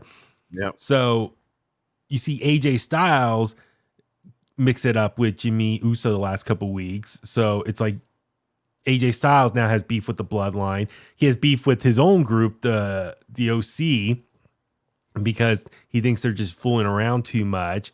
So that's strange to me. Yeah, it's like, that's a little strange. Now, see, real quick, I want to say, stuff like that, I feel like is a Triple H, Vince McMahon problem. There's some shows, there's some weeks where I'm watching TV and everything seems so fluid, and you understand, and the stories are just meshing and everything makes sense. And then the next week it's just like, okay. I mean, you even saw like 1 week it looks like Imperium's breaking up on Raw. The next week everything's all great, right? The one week you see Gunther, getting ready to slap Kaiser and Vinci, and then the next week he's aggressive, but he's not, he's just building them up, you know what I mean? Yeah. And same thing over on SmackDown. I feel like it's just like it just came out of nowhere, him saying that they're goofing around, and then we don't hear from AJ Styles either, right? Like you would think that we'd get like an interview or a segment backstage where it's just like, why are you so frustrated? What's going on, right? And hopefully maybe we'll get that. I don't know, but you can, to me, in my opinion, you can clearly see where Vince McMahon has come back, and maybe he's given his opinions creatively on what's going on, and it's clashing with Triple H's, and it's just like, oh, yeah. Well, it's the tone, or just these character beats seem off, or not consistent. Because you see very inconsistent. You see AJ and Jimmy going at it, so it's like, okay, are they trying to build up AJ Styles as the next opponent for Roman Reigns? Like he starts out getting beef with other members of the bloodline, and is this going to lead to a match against Roman Reigns, which now the reports are saying the next Roman Reigns match is going to be November 4th over in Saudi Arabia. So here we are. That's what, about 6-7 weeks away. So it's like, okay, they got to start building up his next opponent. So it looks like that's probably going to be AJ Styles. Yeah. But AJ Styles has his own faction. So you would think if he's beefing with the Bloodline, he has his own crew to help back him up. But I guess as a way to write them off was he confronted them backstage and thought they were goofing around and didn't help him. He's like, why you guys didn't help me? You guys are just goofing off here. And then, one of them said, this is not our battle to fight. And it's like, whoa, like, that doesn't make sense. None of it did. Like, I think the conversation Michin was trying to have with Adam Pearce that got interrupted by Jimmy, right? Was Jimmy it Jimmy Uso. Yeah. And then like there's still no clarity. Like there was nothing made sense from that at all, So I don't know, man. But Gallows and Anderson, that's AJ's boys going back to New Japan and Bullet Club. You would think they would go in the battle to help each other out at any cause. And then even tonight, like in the match, like for them to not even come help him even, right? Like so AJ fought Finn Balor and Jimmy cost AJ the match. Finn wins, which by the way, so it's weird. OC didn't come to help out. And then we see Judgment Day trying to help the Bloodline. Was it last week? Didn't they serve up AJ to, like, they beat up AJ, right? And they served it to the Bloodline. Here you go. What's that even trying to mean? Like Judgment Day and Bloodline are trying to make an alliance now? I don't get it. I don't know. What do you think that could possibly mean? These two factions trying to work together? I was kind of confused. I don't know. I feel like when I saw Finn and them help the Bloodline last week, I just thought that was just they got a common enemy, right? Mm-hmm. I didn't think nothing of it. But then I thought maybe they're doing that. Maybe they're playing both sides because I see that they're trying to recruit Jay, and maybe they're trying to like trick Jimmy. Like even this week, like the conversation that Finn had with Jimmy is just like you're telling him like, yo, your brother's over here. I talked to your brother, blah, blah, blah, blah. Maybe we can have the both of you be in the Judgment Day. And that didn't make any sense either. It's just like, what? On Raw. So Raw this week. So Jimmy helping out the Judgment Day on SmackDown. Then on Raw earlier this week, Judgment Day, we kept trying to talk to Jay and be like, you should join us. You do great work in a faction. You could come join us and help us out. So they're trying to recruit him all episode. And he's like, no. So it's this. So they're trying to get new members to build up the. So the only thinking I can think is like, okay, maybe Judgment Day is like, okay, Bloodline's falling apart, but they've been the dominant faction for all these years. If we can recruit them into Judgment Day, we can be like this super group. I don't know. Like, it just doesn't make sense right now. It doesn't.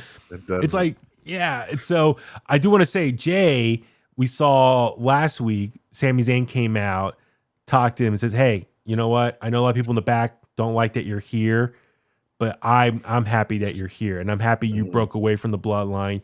You're your own person now. You're more or less, he's on the road for redemption. Sammy was very happy. And then Jay at first was trying to ignore him or walk away, but then he stopped and said, that's not very Uzi of me. and then they embraced, gave a hug. That was really cool. Call back the Uzi talk that him and Sammy had in their time in the Bloodline. So it's cool that Sammy was the first one out of everyone on the roster to approach and be like, hey, I'm glad you're here. You're doing the right thing. Keep doing what you're doing. Then this week, Kevin Owens confronts him and doesn't like, he's still worried. He's like, why are you here? And doesn't like that. Ultimately, they did tag up in a match against the Judgment Day and they lost. So Kevin Owens now, he's even more pissed off at Jey Uso's like, we lost, man. It's all your fault. Where do you think this could lead to? You think Sammy and Kevin, the big story this year was seeing them come back together to win the tag titles from the Usos. Now, are we going to start seeing them fall apart again? Is this going to lead to a Sami Zayn, Kevin Owens match at WrestleMania, which I see a lot of people wanting to get like this one amazing match, final match between the two of them? What do you think about Jay, Kevin, Sammy triple saga going on Raw? I'm not interested in Sammy going so hard for Jay anymore. just because I mean I like that they acknowledged and he was the first one to embrace him and they hugged it out and everything is cool now. Even when they were walking to the back and McIntyre's music hit and McIntyre was staring Jay down, even for Sammy to be like, hey, he's cool, man. He's his first day back. He's good. He's good. Even that I'm okay with, but like a long drawn out, like Sami Zayn trying to help everyone see the good in Jey Uso, I don't think that that's the best decision. So if they were going to go in that direction, which obviously would have to lead to you'd think it would have to lead to a breakup between him and Kevin, right? So heartbreaking because it was so good seeing them come back together and then to break them up again and just get a match at WrestleMania. Because everyone's like, they had one match at WrestleMania a couple years ago in Tampa Bay, but it was only like what? It was a short match. It was like under 15 minutes. So everyone's like, they want to see them have at least one good long match at WrestleMania, like a final swan song type match, which I'm like, okay, I'm not super amped up for that, me personally, because I like seeing them being friends, but I guess that's the whole point of their story is they come together, they break up, they come together, break up, and that's been their story for decades now, going back to other promotions. So I don't know. I think the trio of Sammy, KO, and Jay works now though, because all three of them, I mean, think about it. If they were all on a team, those are three back to back insane crowd pops, right? And I feel like if you put them up against like, the Judgment Day or I guess, you got Survivor Series coming up soon. If they happen to do a War Games, you add one or two more people with them, and there you go. That's your team, right? So, but yeah, I don't know. I hope that it doesn't lead to a Sammy and Kevin breakup, just because I don't know. I don't really want to see that match. Yeah, I've seen it already.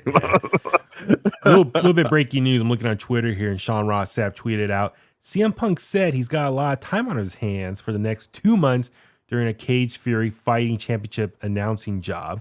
So does that mean he only has a 60-day non-compete, aka he would be available for Survivor Series in Chicago?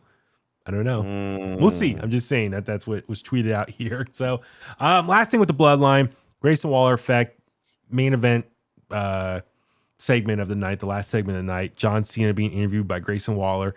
It led to Solo coming out, Jimmy Uso coming out, trying to beat up John Cena.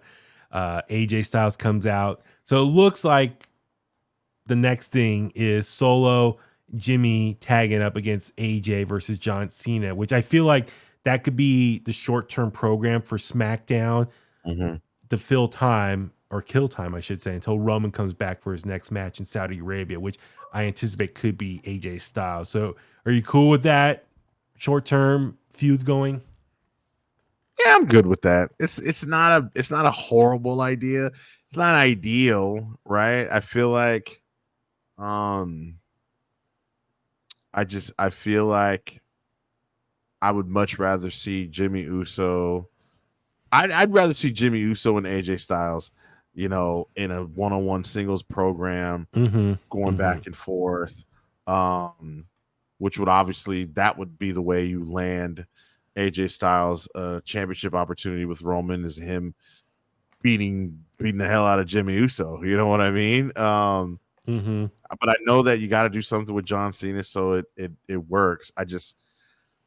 I'm not against it, but I'm not 100% for it either. Just because it's, I don't know, it's a little weird. Because then at that point, it's just like, who wins, right? I mean, do you want to make Solo and Jimmy look like complete chumps, or even just Jimmy? Because Jimmy's going to be the one taking the pin if they do lose, and then you don't want John Cena losing right now, and you certainly don't want Styles losing if he's going to challenge for the championship anytime soon. So my guess, it looks like, if I had to guess, AJ pins Jimmy, and then AJ can move on to challenge Roman, and then Jimmy is still a chump and still has to earn it. AJ pins Jimmy. Solo beats up AJ. Bad. Right? So Cena is not going to take a pin or get pinned. AJ, if he's going to be the next opponent for Roman, he's going to have the one that has to do the pin. Jimmy, since he's trying to earn a spot back in the bloodline, he's going to lose and eat the pin. So it adds more tension, and it's like he prolongs him coming back in the bloodline. He's still got to prove himself. Solo looks, even though they lost, he didn't look, weak in defeat. So we'll see what happens. One more thing. Roman is obviously going to accept Jimmy back because he didn't want him gone to begin with. Yeah. And that's part of his, that's part of Roman being, a narcissist and manipulative, right? Yeah. Like, I mean, I just feel like it plays perfectly into it. So, yeah. So the ongoing saga of the bloodline will continue for months to come. So hopefully they'll keep us entertained through the fall and winter seasons until WrestleMania time. So, all right, real quick. I know we got a couple more big story beats I do want to touch on real quick. Thank you everyone for listening during all this. This week in the main event of Raw, Rhea Ripley defended the women's world title against Raquel Rodriguez. I think it was a better match compared to their payback match. Yes. Unfortunately, yes, it was. It ended in a DQ when a returning Nia Jax came in, attacked both of them. Nia Jax is back with the company. Was it Sean Ross Sapp reported? She's actually been re-signed for like over a month now. Came in, attacked everyone. Did what do you call it? We jump off the corner rope. Yokozuna move. Bonsai drop on Rhea Ripley, and that was the ending. The ending of Raw this week was Nia sitting on Rhea Ripley. So, Brian, your thoughts on Nia Jax back with the company? I love it. I've been saying for the longest that I feel like not like when she appeared at the Rumble, right? I was like, oh, this is great for many reasons. A lot of people talk about real quick. I'm gonna make this quick. A lot of people talk about how the women's division needs help, right? Both Raw and SmackDown.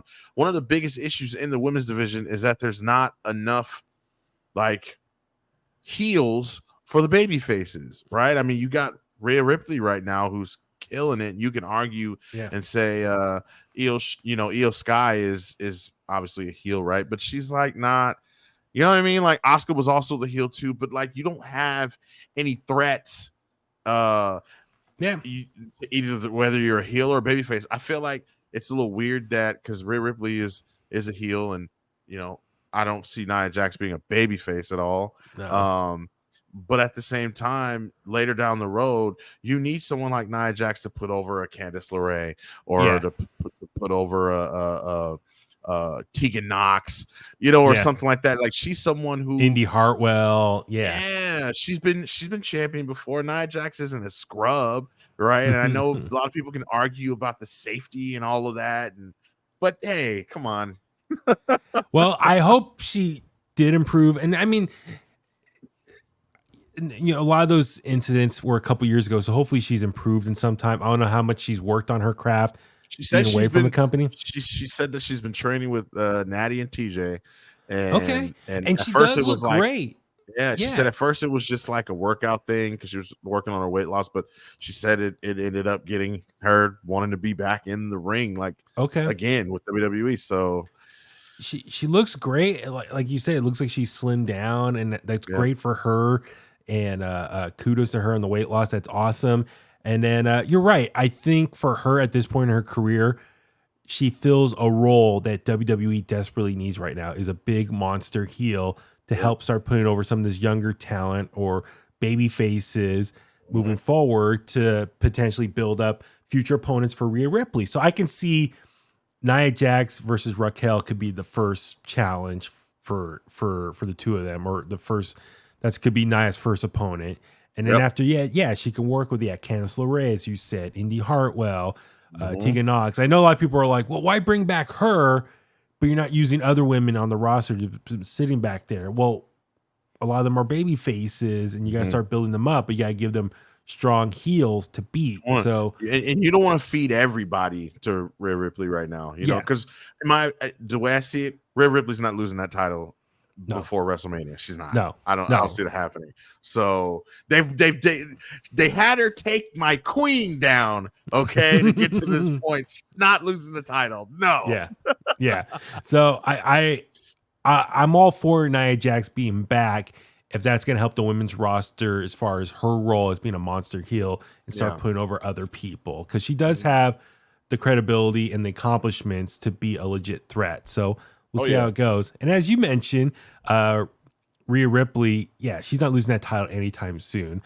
I think the only possibility is at WrestleMania versus, I think a lot of people want to see her versus Becky Lynch.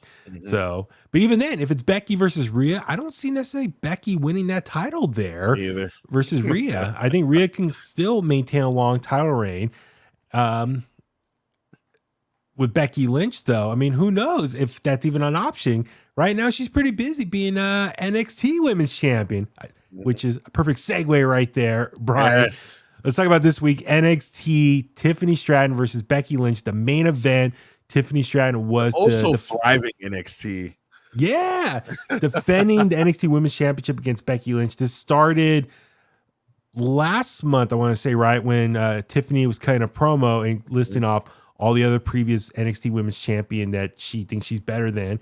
She said Becky Lynch, which a lot of people at the time were like, that's wrong. Becky never won the NXT Women's Championship.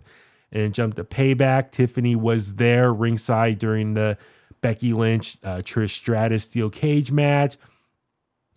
She was showing up at other WWE shows. It led to NXT on the screen. Becky Lynch popped up and said she challenges Tiffany Stratton for the NXT Women's Championship. And we had the match this week for the main event. Great match here. What'd you think of this main event here? It was great. It was Tiffany Stratton's best match, in my opinion. Yeah, exactly.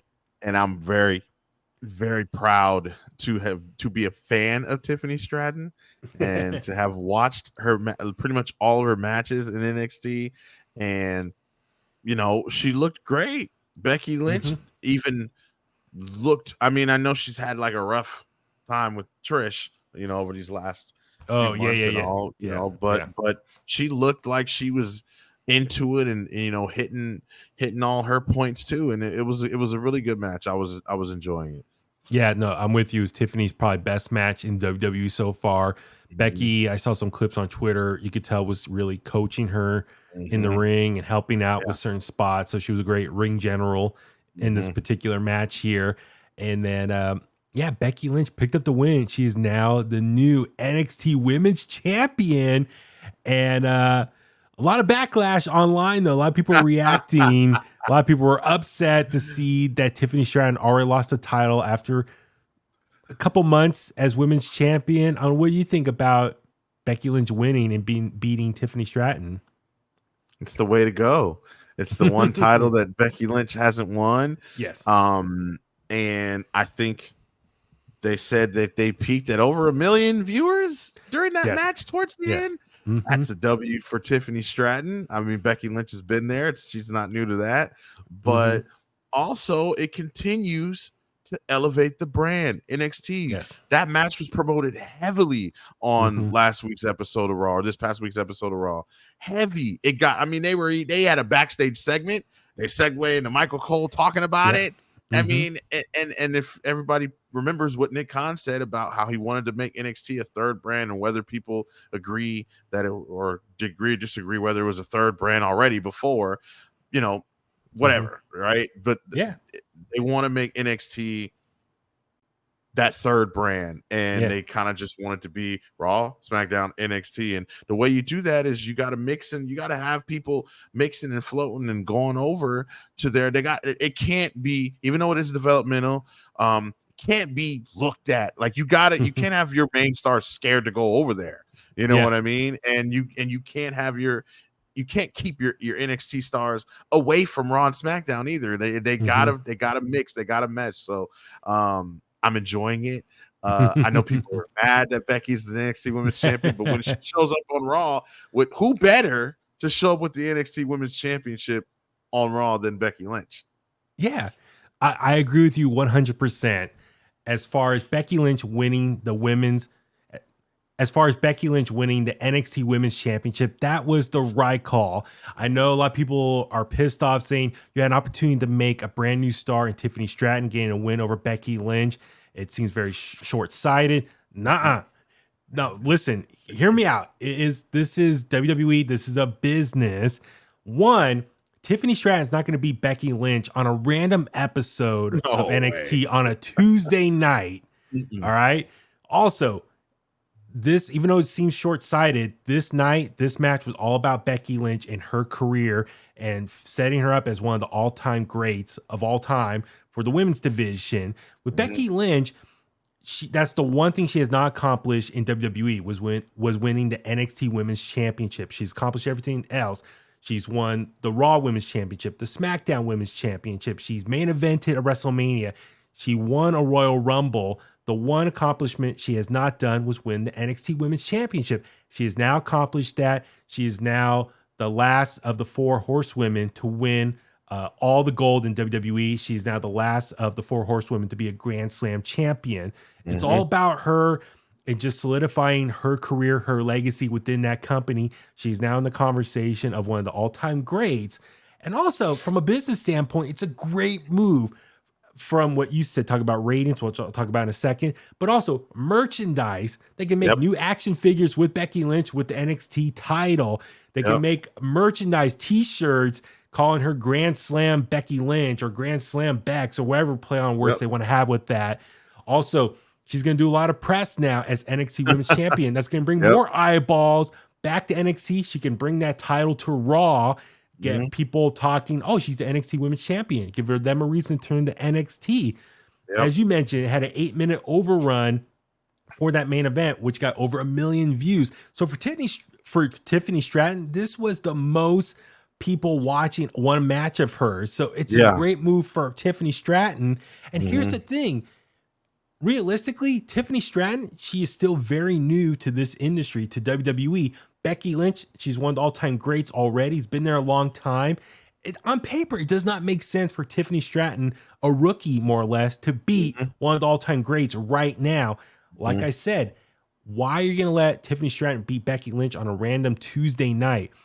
It's okay for the rookie to lose here, build her back up, and then down the road, let Tiffany Stratton get that win back, but on a bigger stage. When you have Becky Lynch as a champion, you save that moment to put someone else, put over a younger talent. You do that on a big stage. Maybe do that at a future NXT pay-per-view or one of the big 4 pay-per-view with WWE, wherever they want to do it. But let Tiffany Stratton get that win back down the road on a big stage. Or hell, if Becky Lynch drops that title to someone else down the road, in the future, once Tiffany Stratton comes on the main roster, they can have a rematch, let's say at a WrestleMania or a Royal Rumble, SummerSlam, Survivor Series, wherever it is, one of the big 4 pay-per-view. They have history now, and Tiffany Stratton can get that win back, but on a bigger stage. Becky Lynch, I'm sure, is willing to do the job, but do it on a bigger stage to help put over Tiffany Stratton. And it would mean much more. If Becky Lynch is going to lose, I'm sure she wants to do it on a big stage to help put over that young talent. So for everyone 100%. That's crying and getting all upset, no, you got to look at long term. That's how you build up the next generation of talent. Let them lose young as a rookie, build them up, and then circle back around to that feud. And you have that history built there. And then therefore, when Tiffany or whoever, beats a legend like Becky Lynch, it's going to mean a lot more. So anyway, I'm just harumphing right there. Hey, so, I agree, man. I agree. So it's going to be exciting though. I am when their rematch does happen on whatever stage that is, it's going to mean much. It's going to have much more stronger impact there. But so very happy for Becky Lynch. She's now a Grand Slam champion, and she's definitely one of the all-time greats. All right, let's talk about. It's gonna be cool seeing Becky Lynch on Tuesday nights now as well. It is. And especially that ratings. You brought up a good point too. The ratings over 1 million, but it's cool seeing main roster people show up on NXT, bring the star power, bringing a lot more attention and eyeballs to NXT, and really building it back up as a third brand. And that's cool. If someone on the main roster doesn't have any major storylines going on Raw or SmackDown, let them come on NXT, work with the young talent. Help build up the look at that as the a next bad generation. Thing. Yeah, exactly. It's a good thing. Exactly. All right. A couple more things. I do want to touch on Gunther. Congrats to him. Last week, he had an amazing match with Chad Gable for the IC title. Gunther ultimately picked up the win. He then, over the next few days, became the new longest reigning Intercontinental Champion. He beat Honky Tonk Man's world record. He is now the longest reigning Intercontinental Champion for WWE. Your thoughts on that accomplishment for Gunther? It's big. It's a big deal. I know. He's a big boy. He's my twin. It's something that like people talk about it, and you see it on Twitter, but like it is really a big deal. And look, man, they've done a great job with Gunther. Gunther has done a great job, in and out of the ring, right? But I think the company really this is like a big W for them because this is perfect. I remember, I'll never forget the day his name was changed, right? Now all the uproar and, the Keith Lee, poor Walter, right? But listen, he's gotten meaner. He's gotten better, right? And he's officially the longest reigning Intercontinental Champion, right? And I don't see him stopping anytime soon, honestly. No. I know that, people are wanting Chad Gable, which I wouldn't mind that either, but I don't know, man. I feel like Gunther can hold it for the rest of this year also. He keeps saying there's nobody like on the active roster yet that could even beat him. I would have that keep going. Keep going. Well, I really love the 3 matches him and Chad Gable had as far as the story they've been telling on Raw. Now, a lot of people were upset that Gunther didn't defend the title on Payback, but I think Triple H came out and said, we don't want to overstuff that show with too much. Yep. And I like how they let the U.S. title have a match on Payback with Rey Mysterio defending. And I like how for Gunther, by not having on Payback and having on Raw instead, that made him much more closer to breaking Honky Tonk Man's record. And it also made that episode of Raw feel really special all throughout the night leading to the main event. They were showing video packages of past IC champions, really building up Chad Gable as an opponent. His family was in attendance. Great storytelling in that main event. Chad Gable's been on a tear, just singles-wise with all his wrestling. Dude, the moves he's been doing, great callback to like Dynamite Kid and like some of the move sets he's been doing on there. Incredible stuff. And an amazing match with Gunther. Gunther picked up the win. Heartbreaking to see Chad Gable's daughter start crying. Oh, man. But then Chad Gable cut that interview backstage for online, says he is now more motivated to win that title because he's so upset that his daughter was crying. He wants to win that title for her and for himself. So now, is he going to be the one to beat Gunther at some point? I don't know. We'll have to see. And maybe we could discuss maybe future opponents down the road. But for Gunther, very happy that he's someone that's been a very true just company guy, doing everything that's been asked of him, following along with the name change, putting himself in the great shape. And now he's the longest IC champion. He's been rewarded. He is now in the record books for WWE's history books, longest reign IC champion. So congrats to him. He's been on a tear.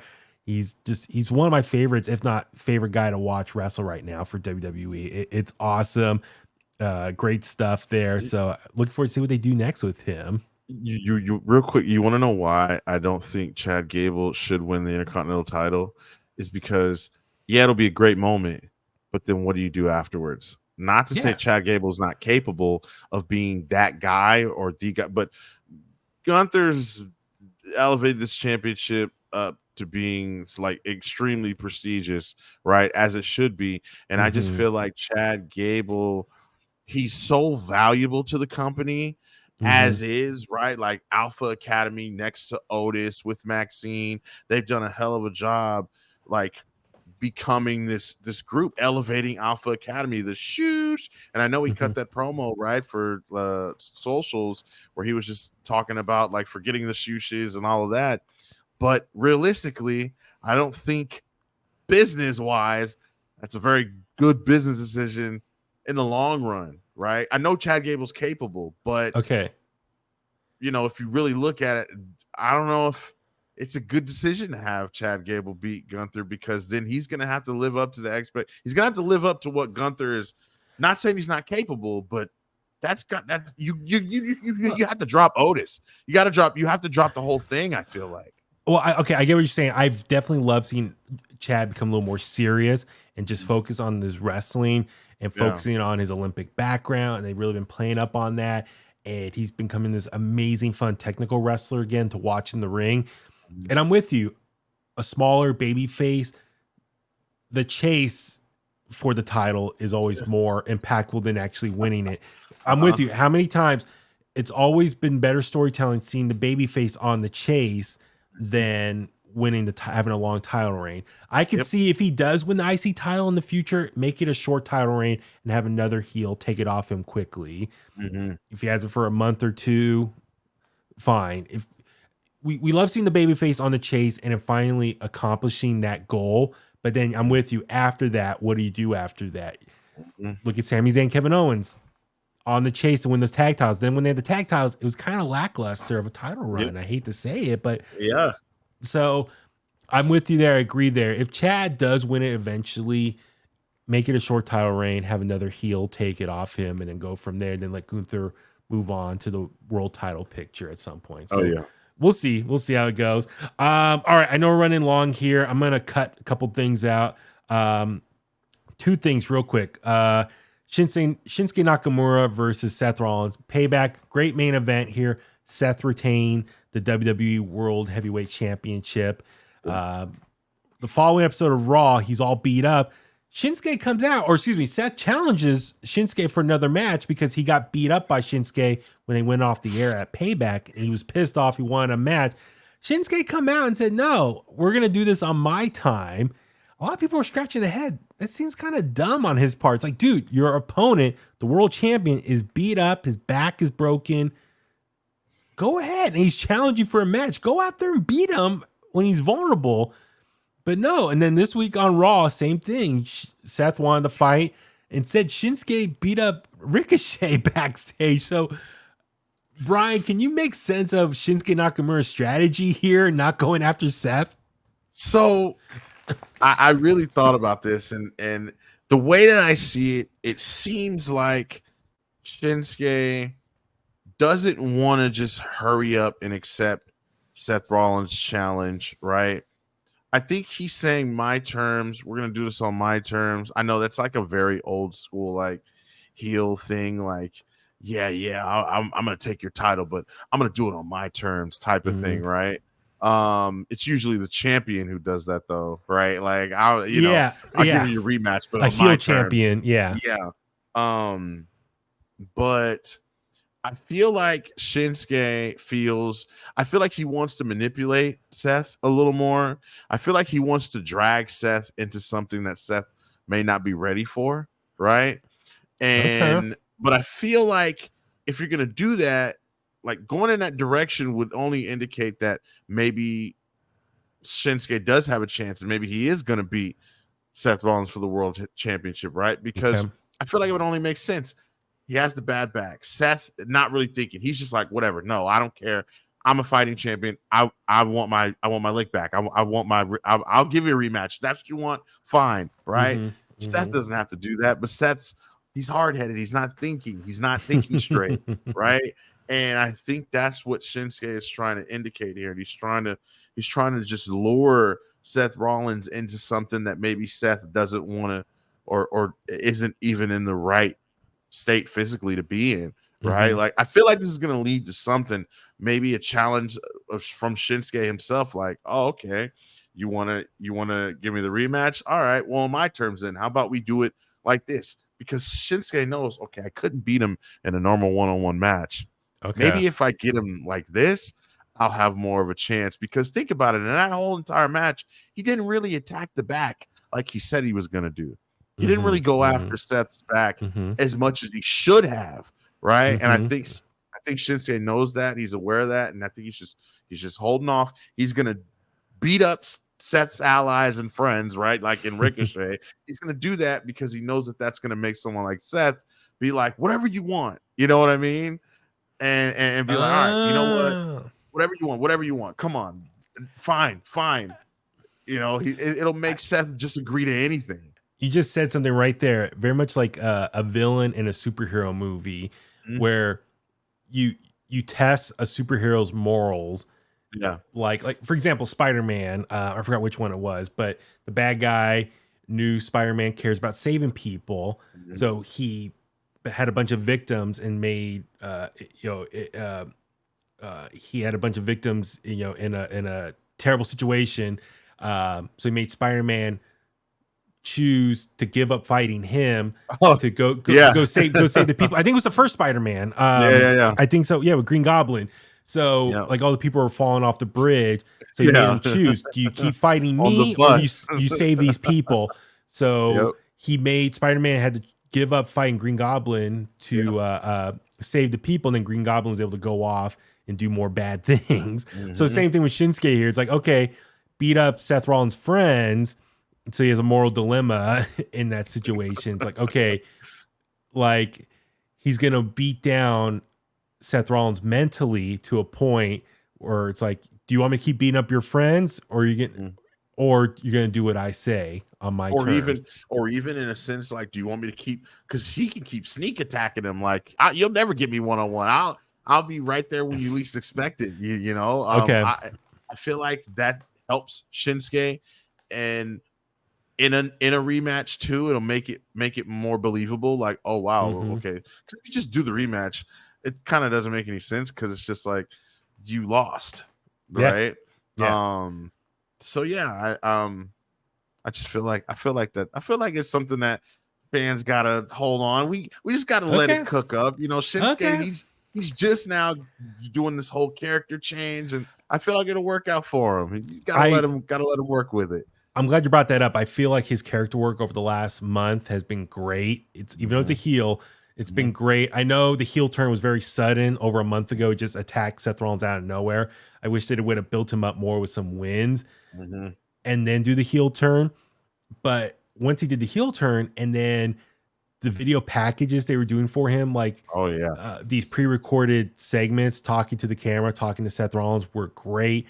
At Payback, that like animated comic book cartoon before the match, that was awesome. And it looks like they're continuing that now, and it looks like it's building to a rematch at Fastlane's at the next pay-per-view. So I'm liking the character work out of Shinsuke Nakamura after this heel turn. So we'll see, and that's a good point too, Huey. Fastlane's not till October 7th, I believe. October 7th. It's still a little ways from now. So if you if you just say, hey, the World Heavyweight Championship match for Fastlane is going to be a month from now, what do you do in between, right? So you got to let it cook up. You got to let something brew here to make it patient. Be patient. Yeah, you gotta make it more dangerous. Relax, as they say. All right, last thing we'll talk about the most popular guy in all of WWE. I'm talking about LA Knight. And tonight, SmackDown, he had his rematch with The Miz after they had their first match at Payback with John Cena, who's the host, turned into guest referee for that match. It was a lot of fun. John Cena was great as the guest referee. I thought the match itself went a little too long, but it was still very entertaining. Tonight, they had their rematch. LA Knight picked up the victory, and he's on a roll right now. It looks like he's finally getting that push that a lot of fans wanted to see. But the reports saying he'll get that push after SummerSlam. So we're finally getting it now. It's great. Yep. Brian, do want to ask you a couple things. One, your thoughts on the feud with The Miz, what it did for LA Knight. And two, last week we saw he interrupted Paul Heyman, that little backstage confrontation. Is he going to be a future opponent for Roman Reigns and the Bloodline? Do you want to see that? But let's talk about first things first, the feud with The Miz. What'd you think of that so far? I enjoyed the feud with The Miz, but I think it could have gone without John Cena. I can see it. I think John Cena may have messed it up a little bit. Well, he did put him over after he beat Miz at Payback. John and him faced off, and he kind of shook LA Knight's hand. But I like how LA Knight was a little hesitant and kind of like, he stood his ground. I was like, whoa, I saw what you did to me in that ring. I'll shake your hand, but I didn't forget how you kind of treated me in that ring. So I like that LA Knight had a strong presence and confidence, and not willing to. And he's willing to talk back to John Cena. But that's true. I get what you're saying. I just feel like Cena. I felt like it was very sudden too, like a special guest referee with like no prior anything with LA Knight and the Miz up to that point. Mm-hmm. And so that was weird. But the matches, the segments, the promo wars, the matches that LA Knight and Miz have had, I've enjoyed every bit of it. And I also look like Miz is like the final, like he's like the guy that they give, like they feed people to Miz to see if they're ready. And Miz, I felt like really showed and shut up a lot of doubters, a lot of people who like to say what they say about the Miz. I feel like he delivered. I honestly almost feel he did spectacular with, the LA Knight cosplay, Yes. coming out, doing the impression and then flipping it and being like, see, anybody could do that.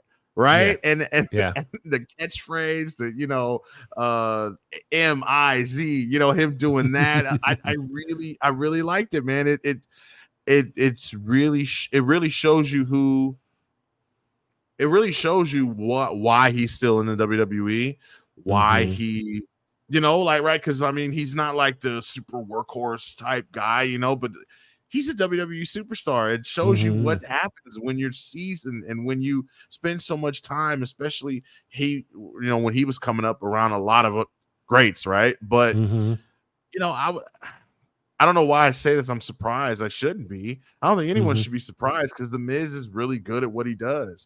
And he will he will tell you to your face. I mean, I believe it. Like no one cares about WWE probably as much as the Miz.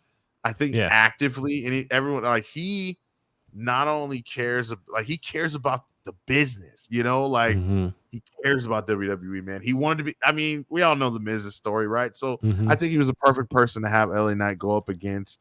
And dare I say, felt like LA Knight might have been tripping over some words, and maybe he, like that first little promo war they had, I think that comes from it comes from passion, maybe why he was tripping over his words so much. But hey, you got to be ready.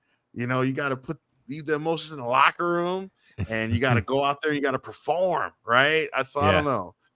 Yeah, no, you brought up a lot of great points there. One, the Miz, you're right. He's very passionate about the company. He's a great company guy, face of the company. He does all the press and events, charity work, all that stuff too, as you mentioned. And two, yes, he's very much the gatekeeper for talent. For if there's someone WWE is eyeing for a push, have them go up against the Miz, and if they do well, then then they get the push after that feud to the next level. So Miz is always that test for a lot of people over recent years. And that's great. Miz, total company guy, that's someone that they can trust and use in these situations. He knows his role and he follows through with it. And he's very professional. So LA Knight, you're right. I think a lot of people he got organically over these last few months. Number one merch seller, or excuse me, one of the top merch sellers right now. And I think the powers that be creatively maybe were hesitant to push him. Maybe they did think, okay, is he a flash in the pan? This is not long-term. This is true. So maybe that's why they were hesitant to push him at Money in the Bank and, put him on a WrestleMania card as one of the matches. But now the fact that he's been able to sustain this popularity, LA Knight, with the WWE universe, I think they're finally realizing, okay, it's lasting. I think he is due for a push. Let's follow through with this. So who do we put him with? With the Miz. And the Miz, to his credit, those promos, I think those were some of the highest rated segments over the last couple of weeks. And also, Miz, to his credit, I think a lot of the stuff, if you look at the language and the context of the stuff he was saying in those promos, he was virtually saying what I think a lot of doubters were saying about LA Knight. He actually said it in the promos. He's like, you're just a flash in the pan. You're just a wannabe Attitude Era wrestler. So he was pretty much, all the critics of LA Knight, it's almost like the Miz or whoever looked online at what everyone was saying about LA Knight and just decided to put it all in the promo. And I think that was a great test for LA Knight, for him to actually hear that in a promo, process it, and then react. And LA Knight, I think, really shined. He came back and countered. He says, "You don't know me. You don't know what I've been through. Sure, it took me a long time to get here, but now that I'm here, I'm taking this spot. I'm earning this spot. You're not going to take it away from me." So it's been really beneficial for LA Knight. Yeah, because he's been able to respond to all the critics and say what he wants to say. Sure, there's a couple times he slipped up on some words, but he was able to voice. I think he was. I think he was just passionate. You know what I mean? Like, it's a long time coming, and it's just like, wow, like it's really happening. Like, they're letting me go with this. They're giving me the ball. All right. Well, yeah. So he was able to respond with the stuff that Miz was saying, which is more or less just re-saying what a lot of critics were saying about LA Knight. LA Knight was then able to respond and say, yeah, sure, I haven't been here the whole time. I had to work elsewhere and earn my way here. Now that I'm here, I'm taking your spot. I'm taking this spot. No one can take it away from me. And I'm going to fight for it. And so LA Knight, even though he's new to the audience, he's been in the game for a long time, but he's telling everyone that what you see is true. Like, it is what you see. It's I'm not a flash in the pan. I'm gonna prove to everyone that I deserve to be here, that I can hang with the best of the best, and I'm gonna be your next mega star. So I love what this feud has done for LA Knight. It's really elevated him and proved that he is a main event quality wrestler. And now it looks like they're hinting, putting the Easter eggs, playing the seeds that maybe Roman Reigns could be someone for him down the road. Maybe, Royal Rumble or something like that. He could be a future opponent for Roman Reigns or the Bloodline, or maybe LA Knight now moves into, it looks like AJ Styles, John Cena is the immediate foes for the Bloodline. But then after that, maybe LA Knight can be the next opponent, babyface, to go after the Bloodline. And even internal rosters have listed LA Knight as was it the number 1 babyface or number 2 babyface for SmackDown? I think he's listed as the number 2 babyface of SmackDown, if I'm not mistaken. Okay. Yeah. So he's finally getting that push. And I like how he used the Miz feud to answer all the critics about him and him explaining why he deserves to be in this main event spot, or moving along, getting this push. He explained why he deserves this push. I thought this feud with the Miz has been great. Picked up the win tonight, so it looks like he can move on from here to something else. He's been a lot of fun with his promos, and the crowd's been behind him. So I wish nothing but the best for LA Knight moving forward. Another thing I'm concerned of, people are saying if LA Knight's popularity continues, maybe he could overshadow Cody Rhodes at some point. That's a whole other issue we can talk about later. Right. But no, it's a lot of fun watching LA Knight just continuously grow organically with the fans, and he deserves it. So let me talk to you. Nana. I'm still waiting for him to bring back Dummy. He hasn't brought back Dummy yet from his Impact days, but yeah, so no, very happy for LA Knight here. So, all right.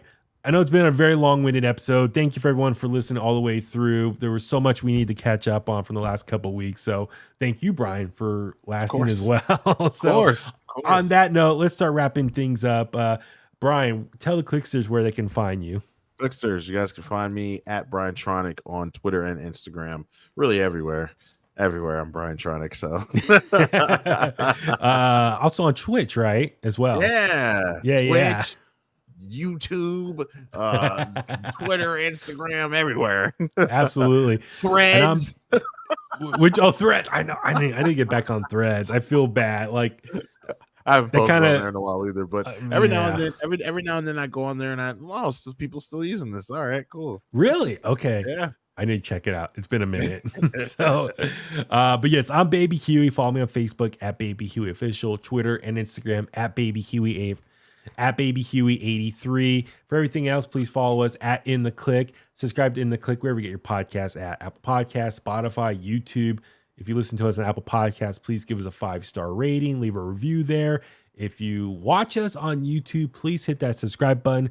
Give us a thumbs up on this video, leave a comment as well. Share the podcast. That would be greatly appreciated. Sharing the podcast in any capacity, we would greatly appreciate. You can email us inthekliq@gmail.com. And on that note, let's go home. And that's the bottom line, because Huey said so.